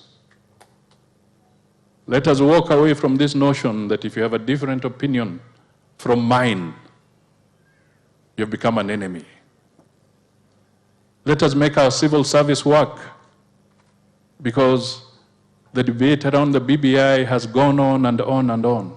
And I can tell you for free, we are reaching a stage where you're paralyzing the public service, because one is looking and wondering, are you for BBI or anti-BBI? Let us put closure in a very well-organized way with broad consensus so that this matter is behind us and we can unite again as a Kenyan to focus on the recovery of the economy of this country. That should be our singular goal. May Joe rest in peace.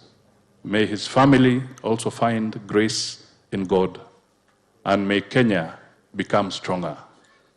As Mayaka said, and life goes on. God bless you all. Tumpigie makofi tena kwa sababu hasa kwa kunijenga. The Deputy President is here. Amesikia, ametuma kwa President.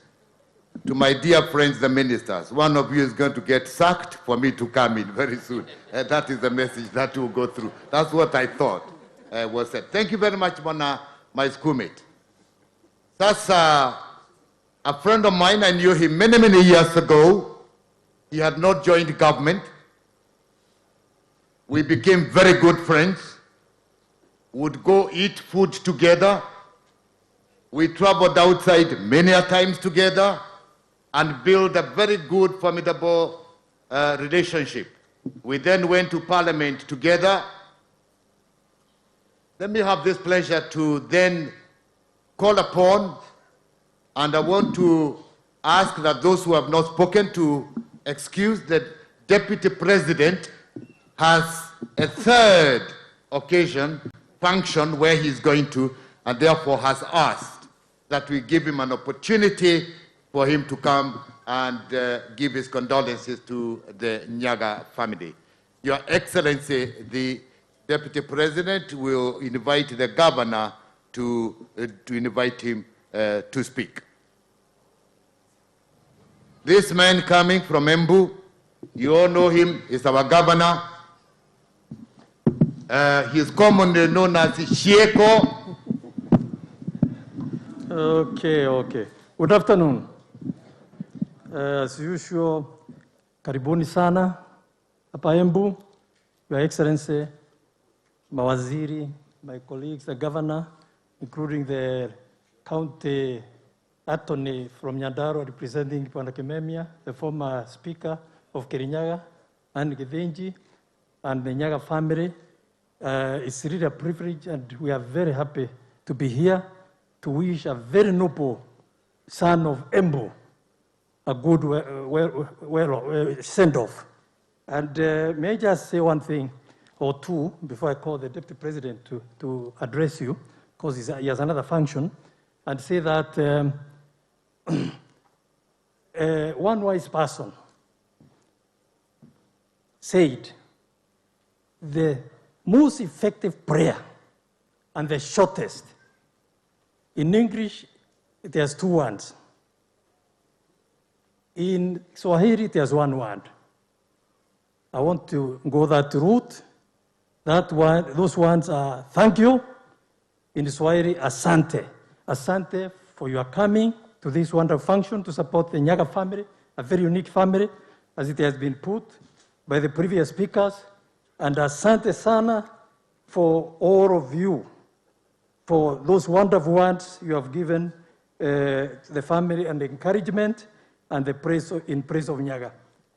A lot has been said that I will not repeat it, other than saying that I find Joe, I found him very engaging and also very friendly. And I didn't know, what I didn't know was that even this goes in the family. The humor, that's what really impressed me about Joe Nyaga. And I was always consulting him, whether we are in the same party, whether we are from the different clans and all that, and he was always ready to come to my meetings, and I really thank him from my heart. And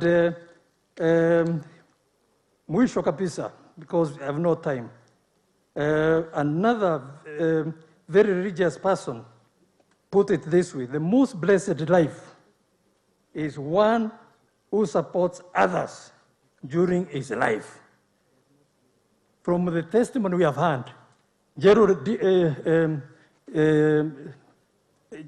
Joe did this throughout his life. And I can assure you, from the moment Joe died, the Almighty God welcomed him to heaven, mara moja. With those few words, please be upstanding to welcome the speaker, sorry. Our speaker from the National Assembly. Speaker, karibu sana. Makofi ya KANU. 1, 2, 3. Karibu.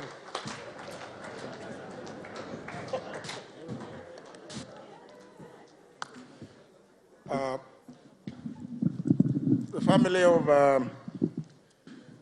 Joe Nyaga and the larger Jeremiah family, the clergy, Your Excellency, the Deputy President, Cabinet Secretaries here present, and all mourners, I stand here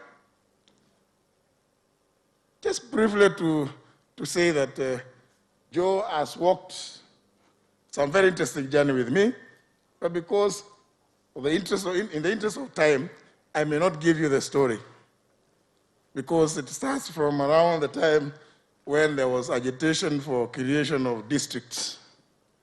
And we ended up being, then, Joe and I, the only serious KANU flag bearers in the district. And my senator, Jerun Dwega, who was then leading the Democratic Party here in Embu, gave us a lot of problems. But my story with Joe was one of encouragement.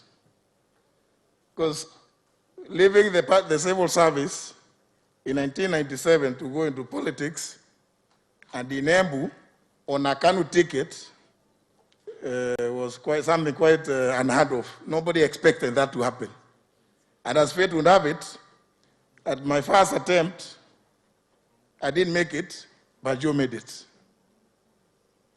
Interestingly, Bere politics is so complex that notwithstanding my loss, Joe welcomed me. He told me, no, you must always come to have a cup of tea with me in the office. That time he was Minister for Information. In fact, many of you seem to remember that he was Minister for Cooperatives. But because I worked so closely with him, I know he was in Information, then went to Lands, then went to the office of the President before we went to the 2002 elections.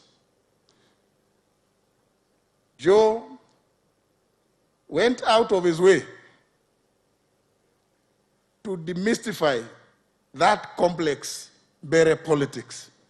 There is a gentleman who spoke here earlier, Henry Kedaka Ireri. He mentioned a bit of it. And the other former MCA, Makenge, would know. It was so difficult for Joe Nyaga, not being from my clan,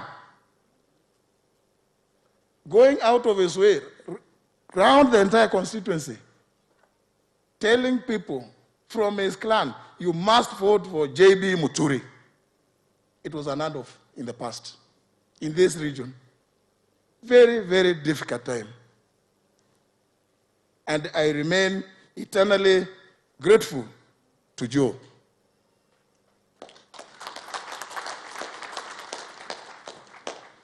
So that when finally I made it to Parliament in a by-election in 1999, we served very faithfully. I served very faithfully under Joe as a backbencher, with him leading me as my only minister from Embu. A few things that I learned, of course, much later, as many of you might not have known, when Norman was the government chief whip, I was the opposition chief whip from Bere. So this one, we have another very, very interesting story. The one similar to what Musalia Mudavadi has just said, because if you remember, after the 2002 elections, KANU was really whitewashed by NAC, because we are only 64 members with 4 nominated and 68. So I had to apply similar tricks. That's the ones the Honorable Musalia has talked about, because we were too many. And I was then, I had to tell the deputy president, who was then also a member of my party, as his whip, that let's hang around. These ministers, you know, they will disappear into their offices. They will not come to eat mandazi ile ya kawaida, kwa sababu hao ni wadosi wataondoka, including Mutiarika, Mutai here. Wakitoroka kule, wanaenda, na mimi nimeambia Norman, sisi hatuna ubaya, hii yote tunataka tu, hatuna shida, tutakubaliana. I think it's a trick. It could be something, Norman, that maybe people from around here know how to apply. Eh? But at all times, including when I became speaker, Joe would always be available. Pick a call. JB, when you are in Embu, please let me know. Let's have a cup of tea. The last one that he really amused me about was when he called me not too long ago and told me that, you know, JB, your son and myself are the biggest chicken farmers in Embu. I asked him, what do you mean? You are rearing, you are keeping chicken? He told me, yeah. Si mimi nilikwambia nimeacha hii mambo ingine, nimekuwa mzee sasa. Sasa lazima nikae kule. Lakini tunapenda ile kazi tunafanya. Watu wanakuja kuangalia sisi kwa shamba zetu. I couldn't believe it. So we agreed that we are going to come to visit, to see how best we can do it. And I was telling him, no, maybe we may need to take, I may need to take you, organize, to take you, you go to Eldoret, a place called Sugoi. You go and see, you learn from the biggest chicken farmer. May Joe rest in eternal peace. Ladies and gentlemen, it's now my pleasure to invite His Excellency the Deputy President of the Republic of Kenya come and make his remarks. Thank you.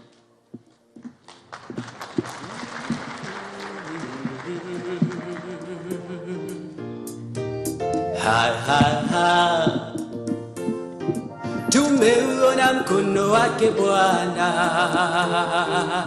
Thank you very much. Asante sana. Tafadhali tuketi.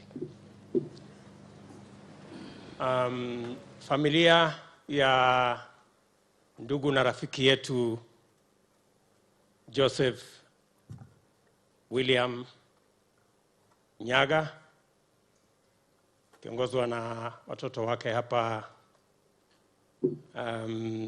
Waniki na Norman and the small girl, na familia wengine wote wakiongozwa na Mrs. Kimulu here, who is, although Norman says he takes charge,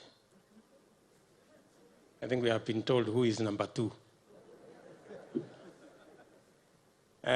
Waheshimiwa viongozi wote wenzangu mlio hapa, kiongozi wa NC, magovernors mlio hapa, mawaziri, waheshimiwa wote, pamoja na watu wa Embu, amjambo. Muriaro. Mimi kwanza kwa niaba yangu mwenyewe na niaba ya familia yangu ninaleta rambirambi nyingi za dhati kwa familia ya Joseph Nyaga, marafiki wake, watu wa Mbeere na Embu, kwa sababu ya kumpoteza huyu ndugu wetu. I do not have a long history like Peter Anyang' Nyong'o with Joe, but Joe was elected the first time in 1997, like myself. At least that part of history we share. And we were elected in the same party at that time. And somehow we have traveled that journey as leaders and politicians together with Joe. And I want to say just in one phrase that Joe was a good man. Indeed he was. I mean, it would be difficult to not agree with Joe, either because he had long years in diplomacy and he was very well educated, and as somebody has said here, he was also brought up in the church, and he knew God. So he always did what everybody would say, that is the right thing. And therefore, we celebrate the life of a good man, Joe Nyaga. I remember Joe Nyaga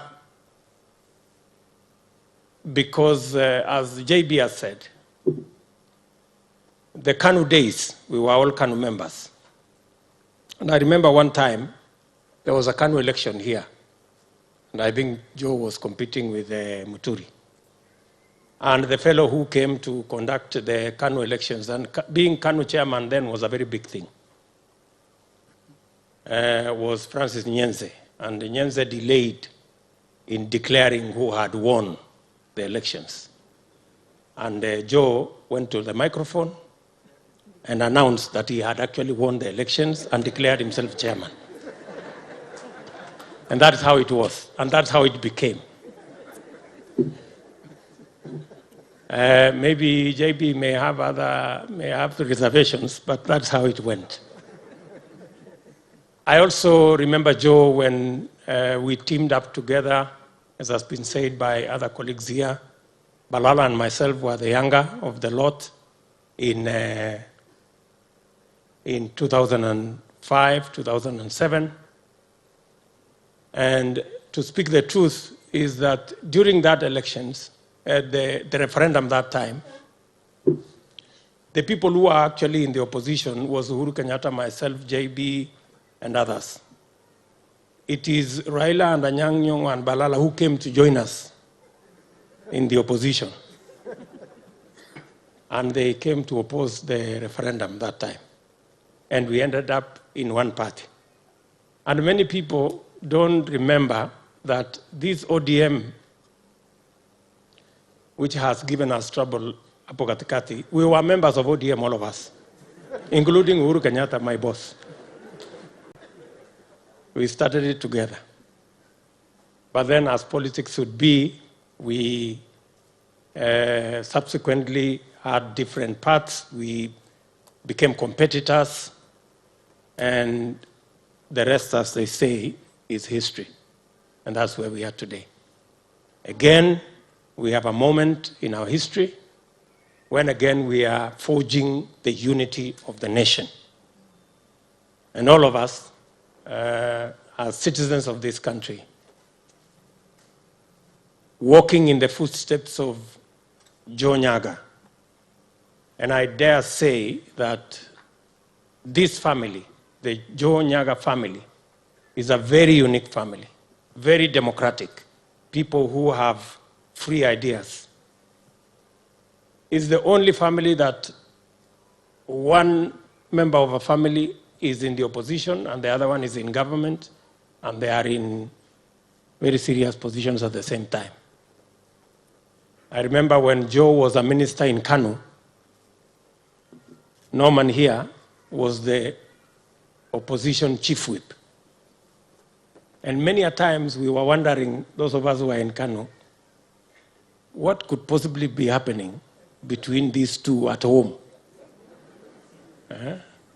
But I want to say we came to the conclusion that they were independent, progressive Democrats who could believe and could be in different parties because of ideology without necessarily bringing in who was brother, who was sister. So we are celebrating a wonderful Kenyan, a person who pursued his leadership career devoid of ethnicity. He always stood where he thought was the right place. When people in this region maybe were headed towards DP, Nyaga remained in Kano. When subsequently we went to ODM, he came along with us. The people in this region remained in NAC and in other parties. But he always pursued what he ideologically believed in. And that is the great man. We are celebrating his life here today. I have heard his sister, number 2. Now I won't forget. Speak very fondly about your brother. And he was the man you have described.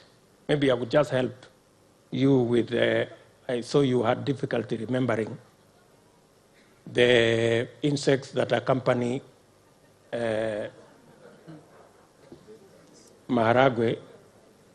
They are called weevils. Because we all shared in that meal while we were in school. I want to apologize, I came a bit late. We had another occasion like this in my neighborhood in Eldoret, in Bungoma, of a member of parliament we lost. And we wanted to attend that. But Bishop Joel here knows that I try to keep time, and even Bishop Mashamba. I know you have chastised us as politicians, so I wouldn't say, ordinarily I would speak about what we are doing as government in this area, including, of course, the road from Embu to Siakago. But after you spoke, I won't say those things, because you said we keep talking about the things we have done. But you know, Bishop, because you are my friend, allow me to say the following. Politics is a very complicated show, and a very complicated game.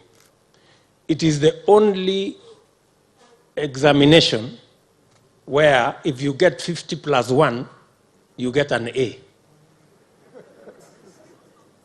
Because it has so many corners and so many ups and downs. So sometimes we have to keep stretching to explain to people what we are doing, because human beings forget.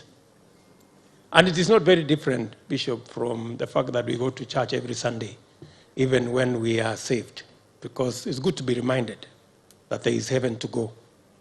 So that's why we also remind these people we have built this road, we have done that water project. Lest they forget. So ni ushuhuda tu, saa zingine tunatoa pia ya siasa, kusema ni namna hii, ni namna hii, ndio hawa watu wasisahau na wasitufukuze kazi. But having said that, I want to agree with all of us, and I want to ask all of us that we must not be too hard on each other. I think we can always build the necessary consensus that will bring people together. We can always find common ground, and we can always agree. When we look hard enough, we will get the options that will bring all Kenyans together. And so even in a moment like this, we must always be careful to accept that a good idea will always give way to a better idea, and we can always build the necessary consensus to take us forward. I am confident that we have the wherewithal, we have what it takes to carry everybody into the future. That is my small comment on this good brother that we have come here to celebrate his life. With me, I also came with there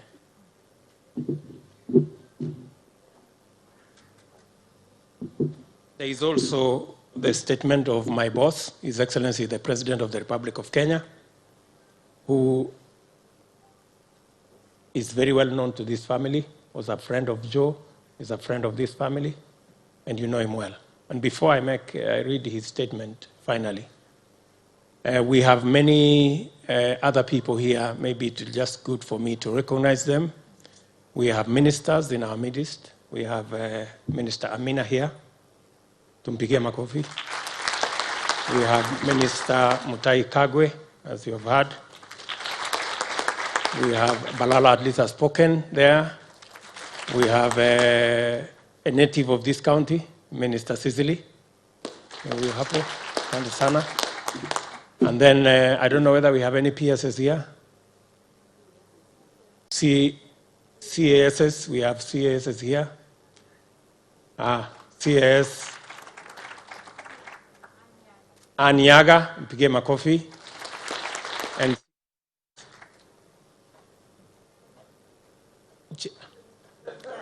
my sister Chepi Kilimo. Sorry about this Barakoa business. You know, you can't notice anybody. Sorry. And then we have members of parliament from this county. We have senator first. Njeru Ndwiga. Mzee wetu huyo.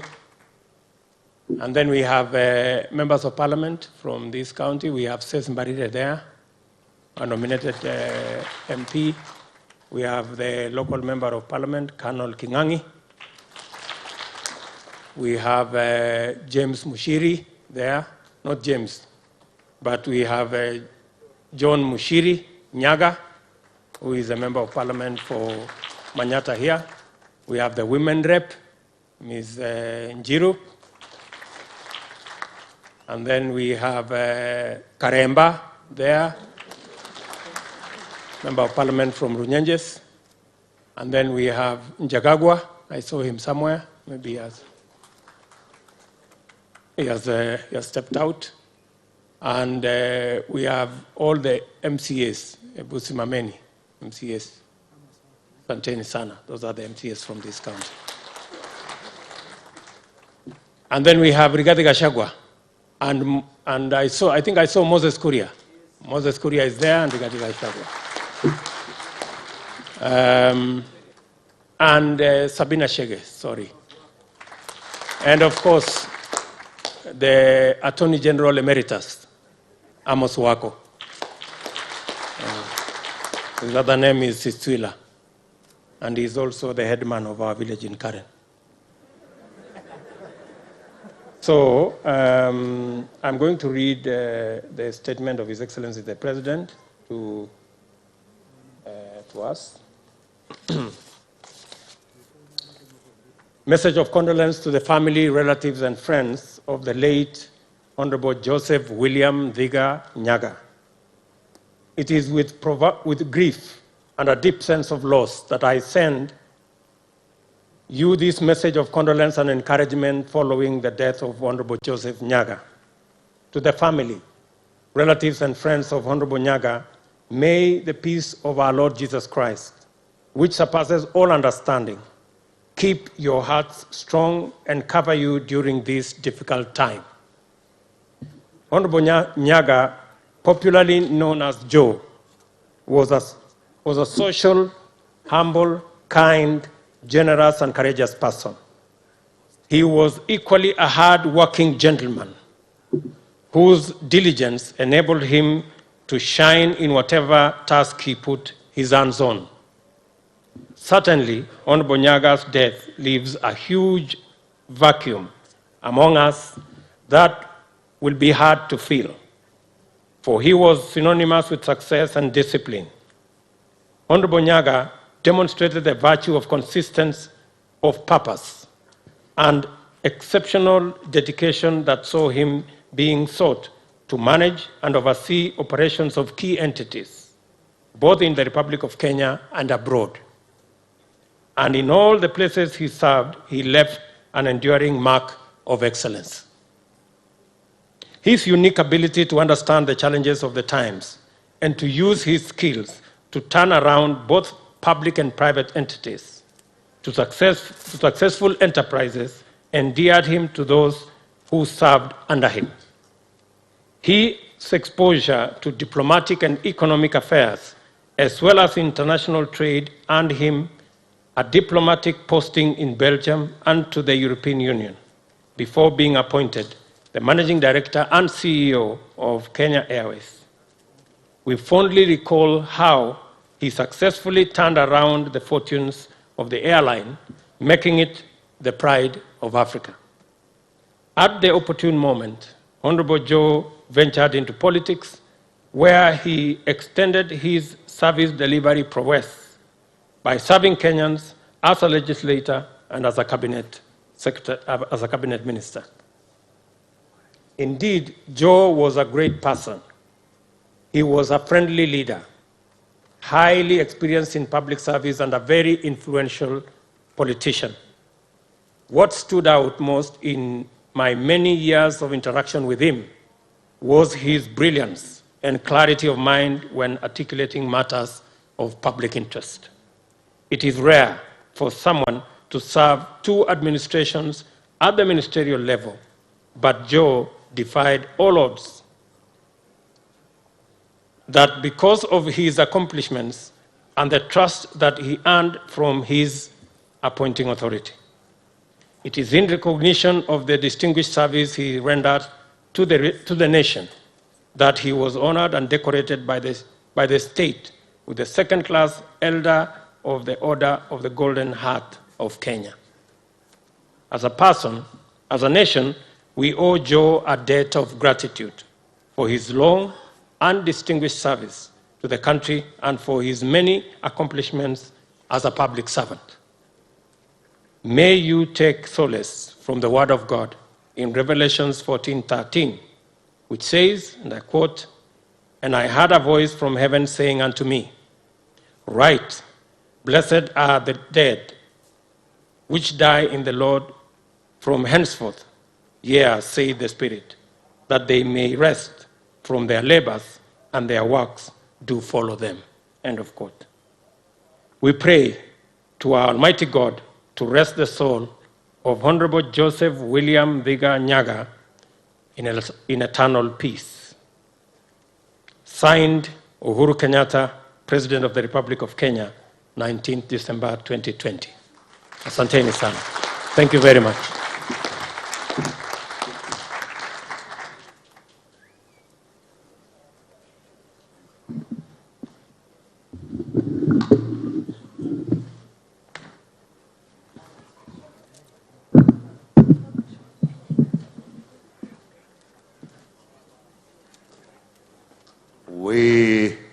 The family of Jeremiah Nyaga, we take up this opportunity to thank the Deputy President and the President himself for those beautiful words that they have talked about our late brother Joe, and more importantly, about the larger Nyaga family.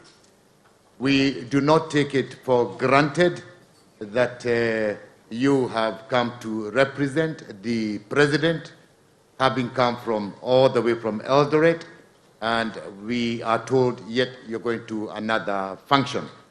Once the Deputy President has departed because he is going to another function, before we hand over back to the church, we have two members of Parliament that are going to talk to us for a very, very short time, and two ministers who are sitting here with us who will say something to the family and the entire Embu. And I think with those few words, as I escort the Deputy President, would Honorable Ndwega come so that you are able to talk to the people and invite the Honorable Kengangi, and then we'll invite the two ministers. The Honorable Ndwega, Senator, my very, very good friend. Yes.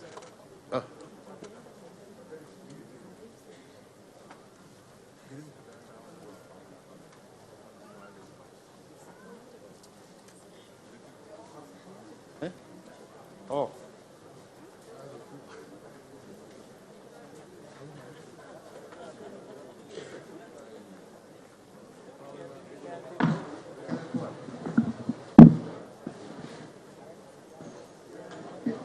Thank you. Honorable ministers, wale tuko nao hapa. I think protocol demands that after the speech of the president, there cannot be further speeches. There cannot be further speeches. Because all the people who are remaining here are the CSs, and the members of parliament have left. So we indeed, all we can say is we can only thank the visitors who have come and the beautiful ones we've heard from His Excellency the President and His Excellency the Deputy President. But with that as may, we cannot have more speeches because after the President's speech, you can't have other speeches, except of course mine, because I am around and I was asked, to make a speech. But I can only concur with what everybody has said this afternoon here, that we are all very sad and happy also to celebrate the life of a great man. And like I was telling the members of parliament who have left yesterday, me, I know Joe is just about the most courageous of all the Embu politicians, apart from the old Jeremiah. Of all the other Embu politicians, my brother Joe was perhaps the most courageous. He was one who decided at one point he wants to go to the State House. Now, none of us, I think the highest we want to become is governor, like Governor Wambora. But Joe had the audacity to try to get to the highest office.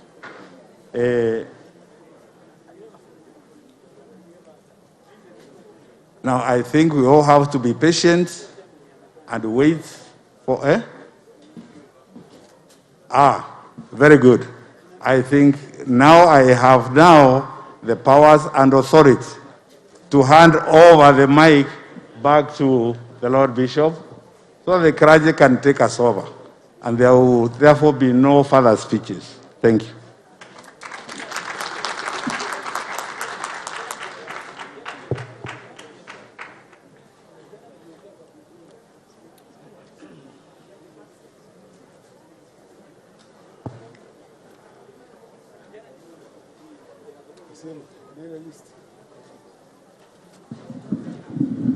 Mercy, so that we prepare ourselves to have some of us and the family have a procession to the graveside, let me recognize some of the bishops or visitors from the church side who joined us. There are quite many, but few that we recognize, you all of us who are here. Some are bishops from other churches, pastors from other churches, and we from the Anglican Church of Kenya. Before we welcome the pallbearers of people who are going to lead us to the grave, Honorable Norman Nyaga, there's an item which either Mr. Nyaga Shosho was to conduct before we proceed to the graveside. If he is around, Nyaga, yes, call Nyaga Shosho.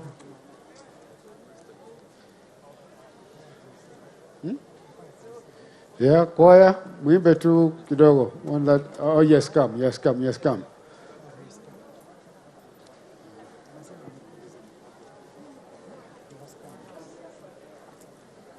karibu Nyaga, endelea.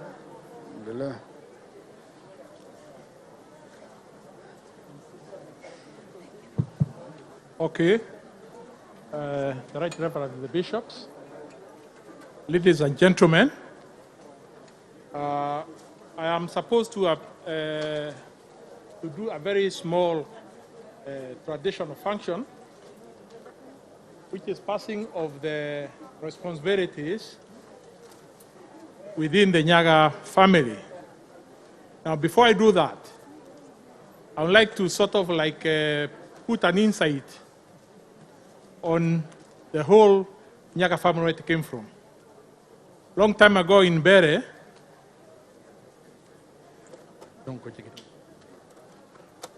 wrong time ago in Bere, there was... Attention, please. Attention, please, those people who are walking out. The function is about to finish. We have the church, which is going to go on after what we are doing, and there's a bit of interruption as people walk. Just bear with us as Nyaga Shosho speaks, and if you could come back and finish the church, would appreciate. Thank you. So I was saying that there was a very rich lady in Bere who had no children. She was married but had no children, had no boys, had completely nothing, but quite rich. And she had been foretold before that, a young man will pass through her place, and if that young man goes back again to the same place, he should take that boy, for that is the one who will start the family. And that boy was Mwonge, who is our grandfather, who is my grandfather. Now, the funniest thing about it is the Mwonge family, the clan name came from that woman's side. And with it, came to be what we are today. Johnson Dega Mwonge was the last born in that particular family, and because of the rivalry within the home, he ran away to Mombasa, and while he was in Mombasa, he sort of like entered and he taught himself Christianity. And after learning Christianity, he came back to Bere and spread the word of God here in Bere. Now, there are certain things which when, at that particular moment when he came back, he brought his family with some key pillars on humility, family unity, respect, and caring, and generosity to other people. Then he also took his children, and even his brother's children, and took them to school. Now, among all the family members, Jeremiah Nyaga was the firstborn in that particular family. And the Bere people, after he had already been taken to school and he was learned, the Bere people came and requested my father, who is Joseph Ndega Mwonge, to allow them, the son, the firstborn, to go to school so that he can go and learn further and come and help them. And that is exactly what happened, and that's where the whole story of Jeremiah Nyaga came from. He went to school, came back, and he became a politician. And therefore, today, we would like to thank the better people for enabling that opportunity for the Nyaga people who also helped us as members of the Joseph Ndega and the Mwange family. So today, my responsibility here today is to pass that.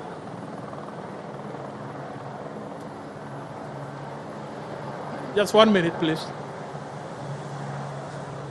So my responsibility today, the Nyaga family has a tradition of passing responsibilities from the father. We pass the responsibility to Joe, who has left us. And this particular moment, I want to take this opportunity to pass this mukwayu, this walking stick. It's a symbol of authority within the Nyaga family. And whoever takes this particular mukwayu or walking stick, he is now declared the leader of that particular family. But before I do that, there are certain things which I must say and no man must follow.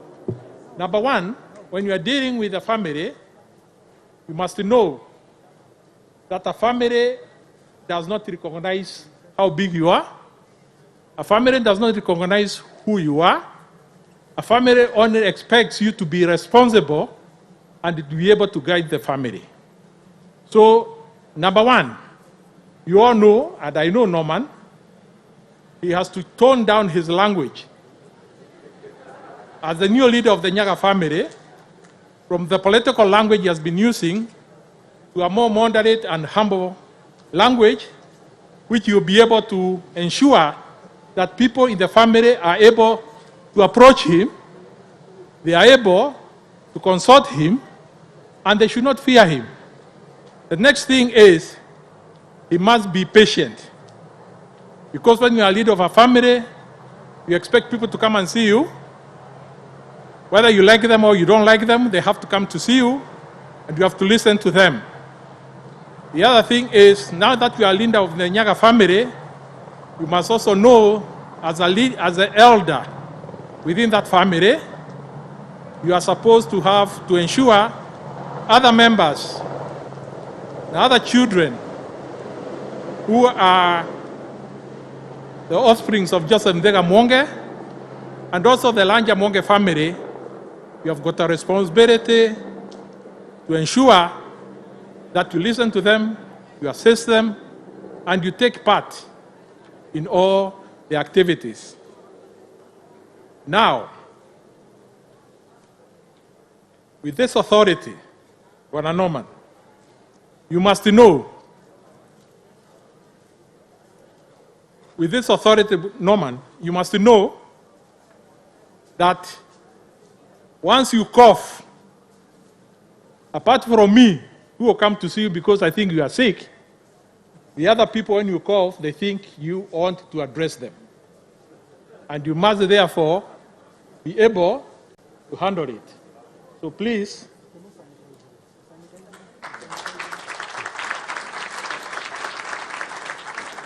so I pray to God that you are able to do your duty well, you are able to help us, you are able to unite us, and you are able to sort of like ensure any issues, any problems within the Nyaga family, you are able to solve it. I'll be there for you, and other leaders within the Mwange family will be there for you, so that we can be able to help you to solve this particular problem. Now, to the Nyaga family, to the Ndega family, to the Mwange family, and all the other families, there's one thing I wanted to say. We have been very respectful to our daughters down the line, because our daughters have been very responsible, very articulate, and very helpful and supportive to us. That's a tradition which we carry, whereby we treat our daughters in equal terms, because they've been very, very good to us. and very helpful to us. But for men, we've been having a problem. We've got some retro bad manners. And these bad manners, we must, at all costs, try to cut it. I know it's going to be difficult.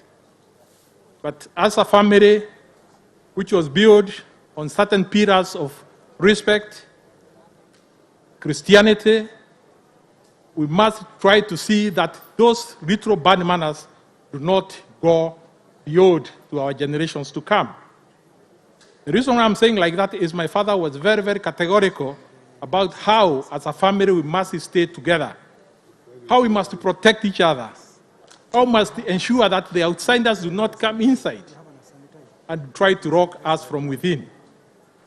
So that is normal, it's a necessity we are going to do. The other final thing I want to do is please pass our deepest appreciation to the President, because I'm sure he has been very, very helpful to us, and I'm sure you'll be able to do us a great deal. Thank you very much.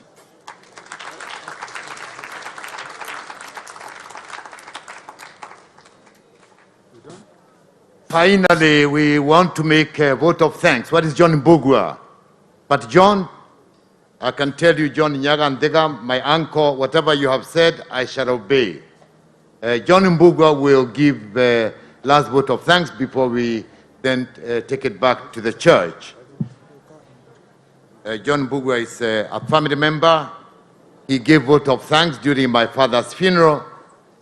Joe Ndega, him, myself, and Joe became graduates as adults. You understand what I mean if you're a man and you've been through that process the same day. Amen. John Mbugua. Norman, thank you. Friends of the family of the late Joe Nyaga, I stand here before you representing the family of Joe Nyaga, the family of the late J.J. Nyaga, Joe's siblings and their families, right up to the grandchildren, to express our gratitude that this great day has happened and is now coming to an end. My name is John Mbugua. I'm humbled to say that I'm a repentant sinner. And I also want to say that I'm so grateful that today we have had such an incredible journey through time to see Joe in all his colors. I think some of us have only known one aspect or two aspects of him, but today, with the help of his children, especially Mwaneki, of his siblings, especially Mary, Mbiro, and Norman, and the honorable speakers here, we are able to see Joe in all his magnitude. This is a great man.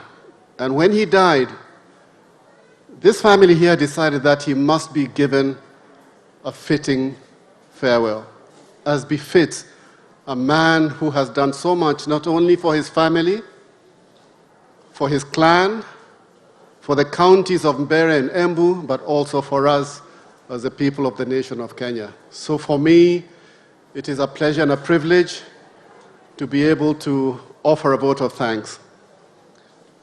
We want to start by thanking God, the Bible, and we were reminded by my Lord Bishop that we are given 70 years of life by America, 80 if there is grace. Joe would have been 73 in just a few days' time. If Joe had lived another 10 years, if he had not been so unfortunate to be caught by this terrible, terrible pandemic, I am absolutely certain after today that Joe would have written another chapter in his life that would have left us mesmerized. That I am sure about. But God had other plans for him, and he has taken him away. We do know, because he was a man of faith, that he has gone to a better place. So we thank God for his life. And I thank all of you that instead of bringing a season of mourning here today, we have celebrated Joe's life in a wonderful, wonderful way. Tears will come now and then, even as we go forward, but I think what we will remember is a joy that we're surrounded with.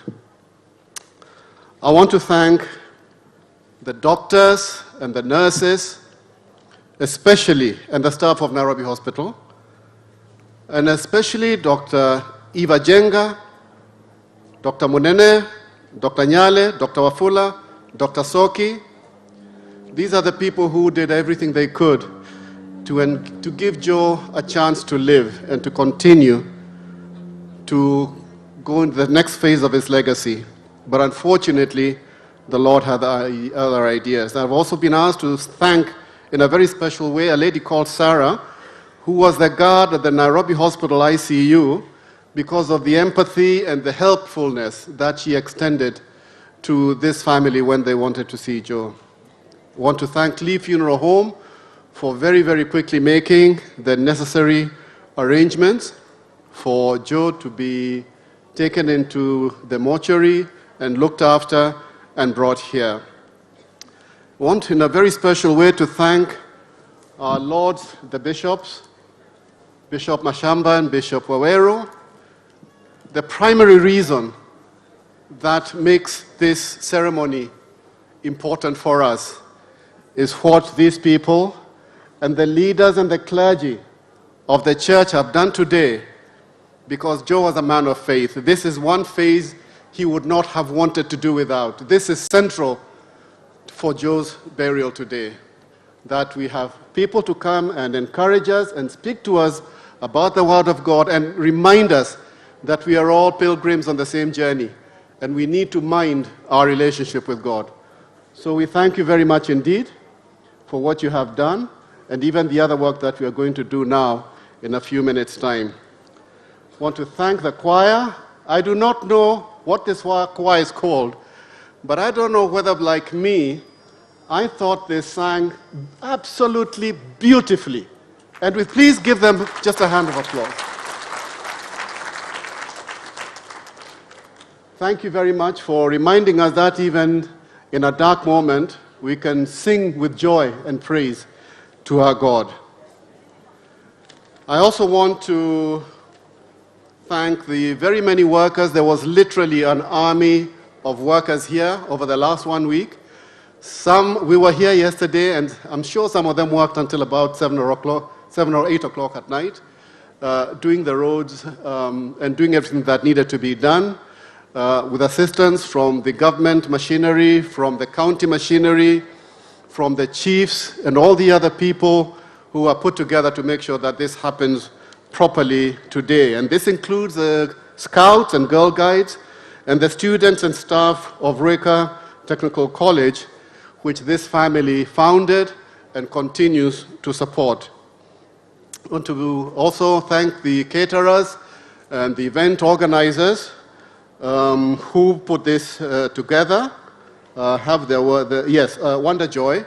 They were literally working also night and day to ensure that this beautiful place is made graceful enough for us to be able to give Joe a wonderful send-off. The security from all aspects of government, the police and the other officials who have offered the security and the assistance that we needed at this time. The press who have worked with the family to ensure that the message goes out to all of Joe's friends. And you can see that many of them heard and they came. For Citizen TV, for the live coverage that they've undertaken throughout the course of the day, we thank you. And finally, for the very many friends from around Kenya and around the world who have sent messages of condolences and sympathy to this family, and to colleagues in government before and currently, and especially to those people who have gone out of their way to travel long distances to come and attend this function with us. We want to thank you because this is an act of grace on your part. Many of you probably had other things to do, but you chose to be able to come here. So we really thank you. On a parting note, I would like to just commend Moniki. You do not know me very well. I knew you when you were very little, and then you disappeared. But I just want to thank you for reminding people to take care, because this thing is continuing, and until we are vaccinated, we are vulnerable. Thank you for reminding people.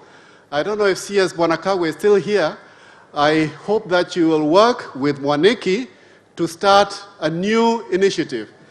We have too many people who go around with their masks around their mouth or in their neck, and you have been talking every day about how to wear a mask. So I'm going to ask you and Mwaniki to form a new initiative, and we're going to call it FPI, Funika Pua Initiative. Thank you. Thank you very much.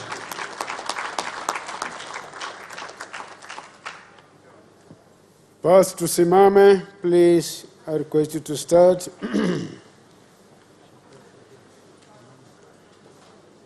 Before we prepare to do our procession to the grave sites, where, because of the space, maybe you'll have clergy, family, and a few of you. Let me do a prayer this time.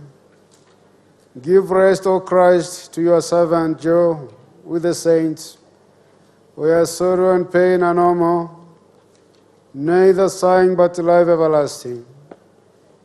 You only are immortal, the creator and maker of all, and we are mortal, formed of the earth, and to the earth we shall return.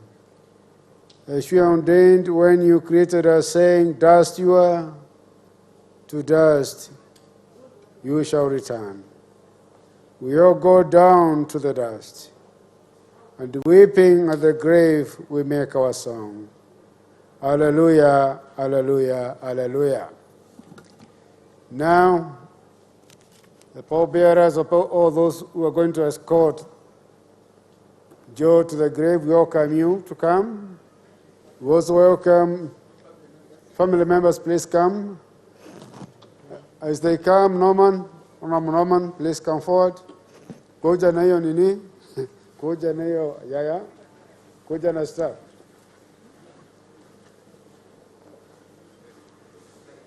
Yeah. You want to pray for Norman. Kuja. So, samama tu. Acha kae nayo tu. Now, leadership is given by God. The stuff given to you by Nyaga was not a reward, it's a responsibility. And may God use you to bring unity to this family and to make God continue blessing this family from one generation to the other. And the blessing of God the Father, Son, and the Holy Spirit be with you, Honorable Norman, and the Nyaga's family from now and forevermore. Amen. Kwaya mtatuongoza na wimbo tu, hata ikiwa ni ya Kikuyu, Mbere.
Mũthĩgi wa rũrĩrĩ.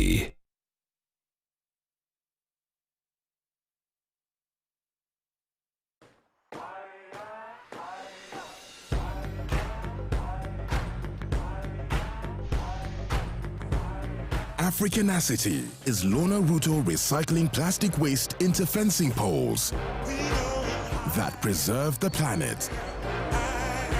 At ABSA, we love Africanacity and believe in working with you to get things done.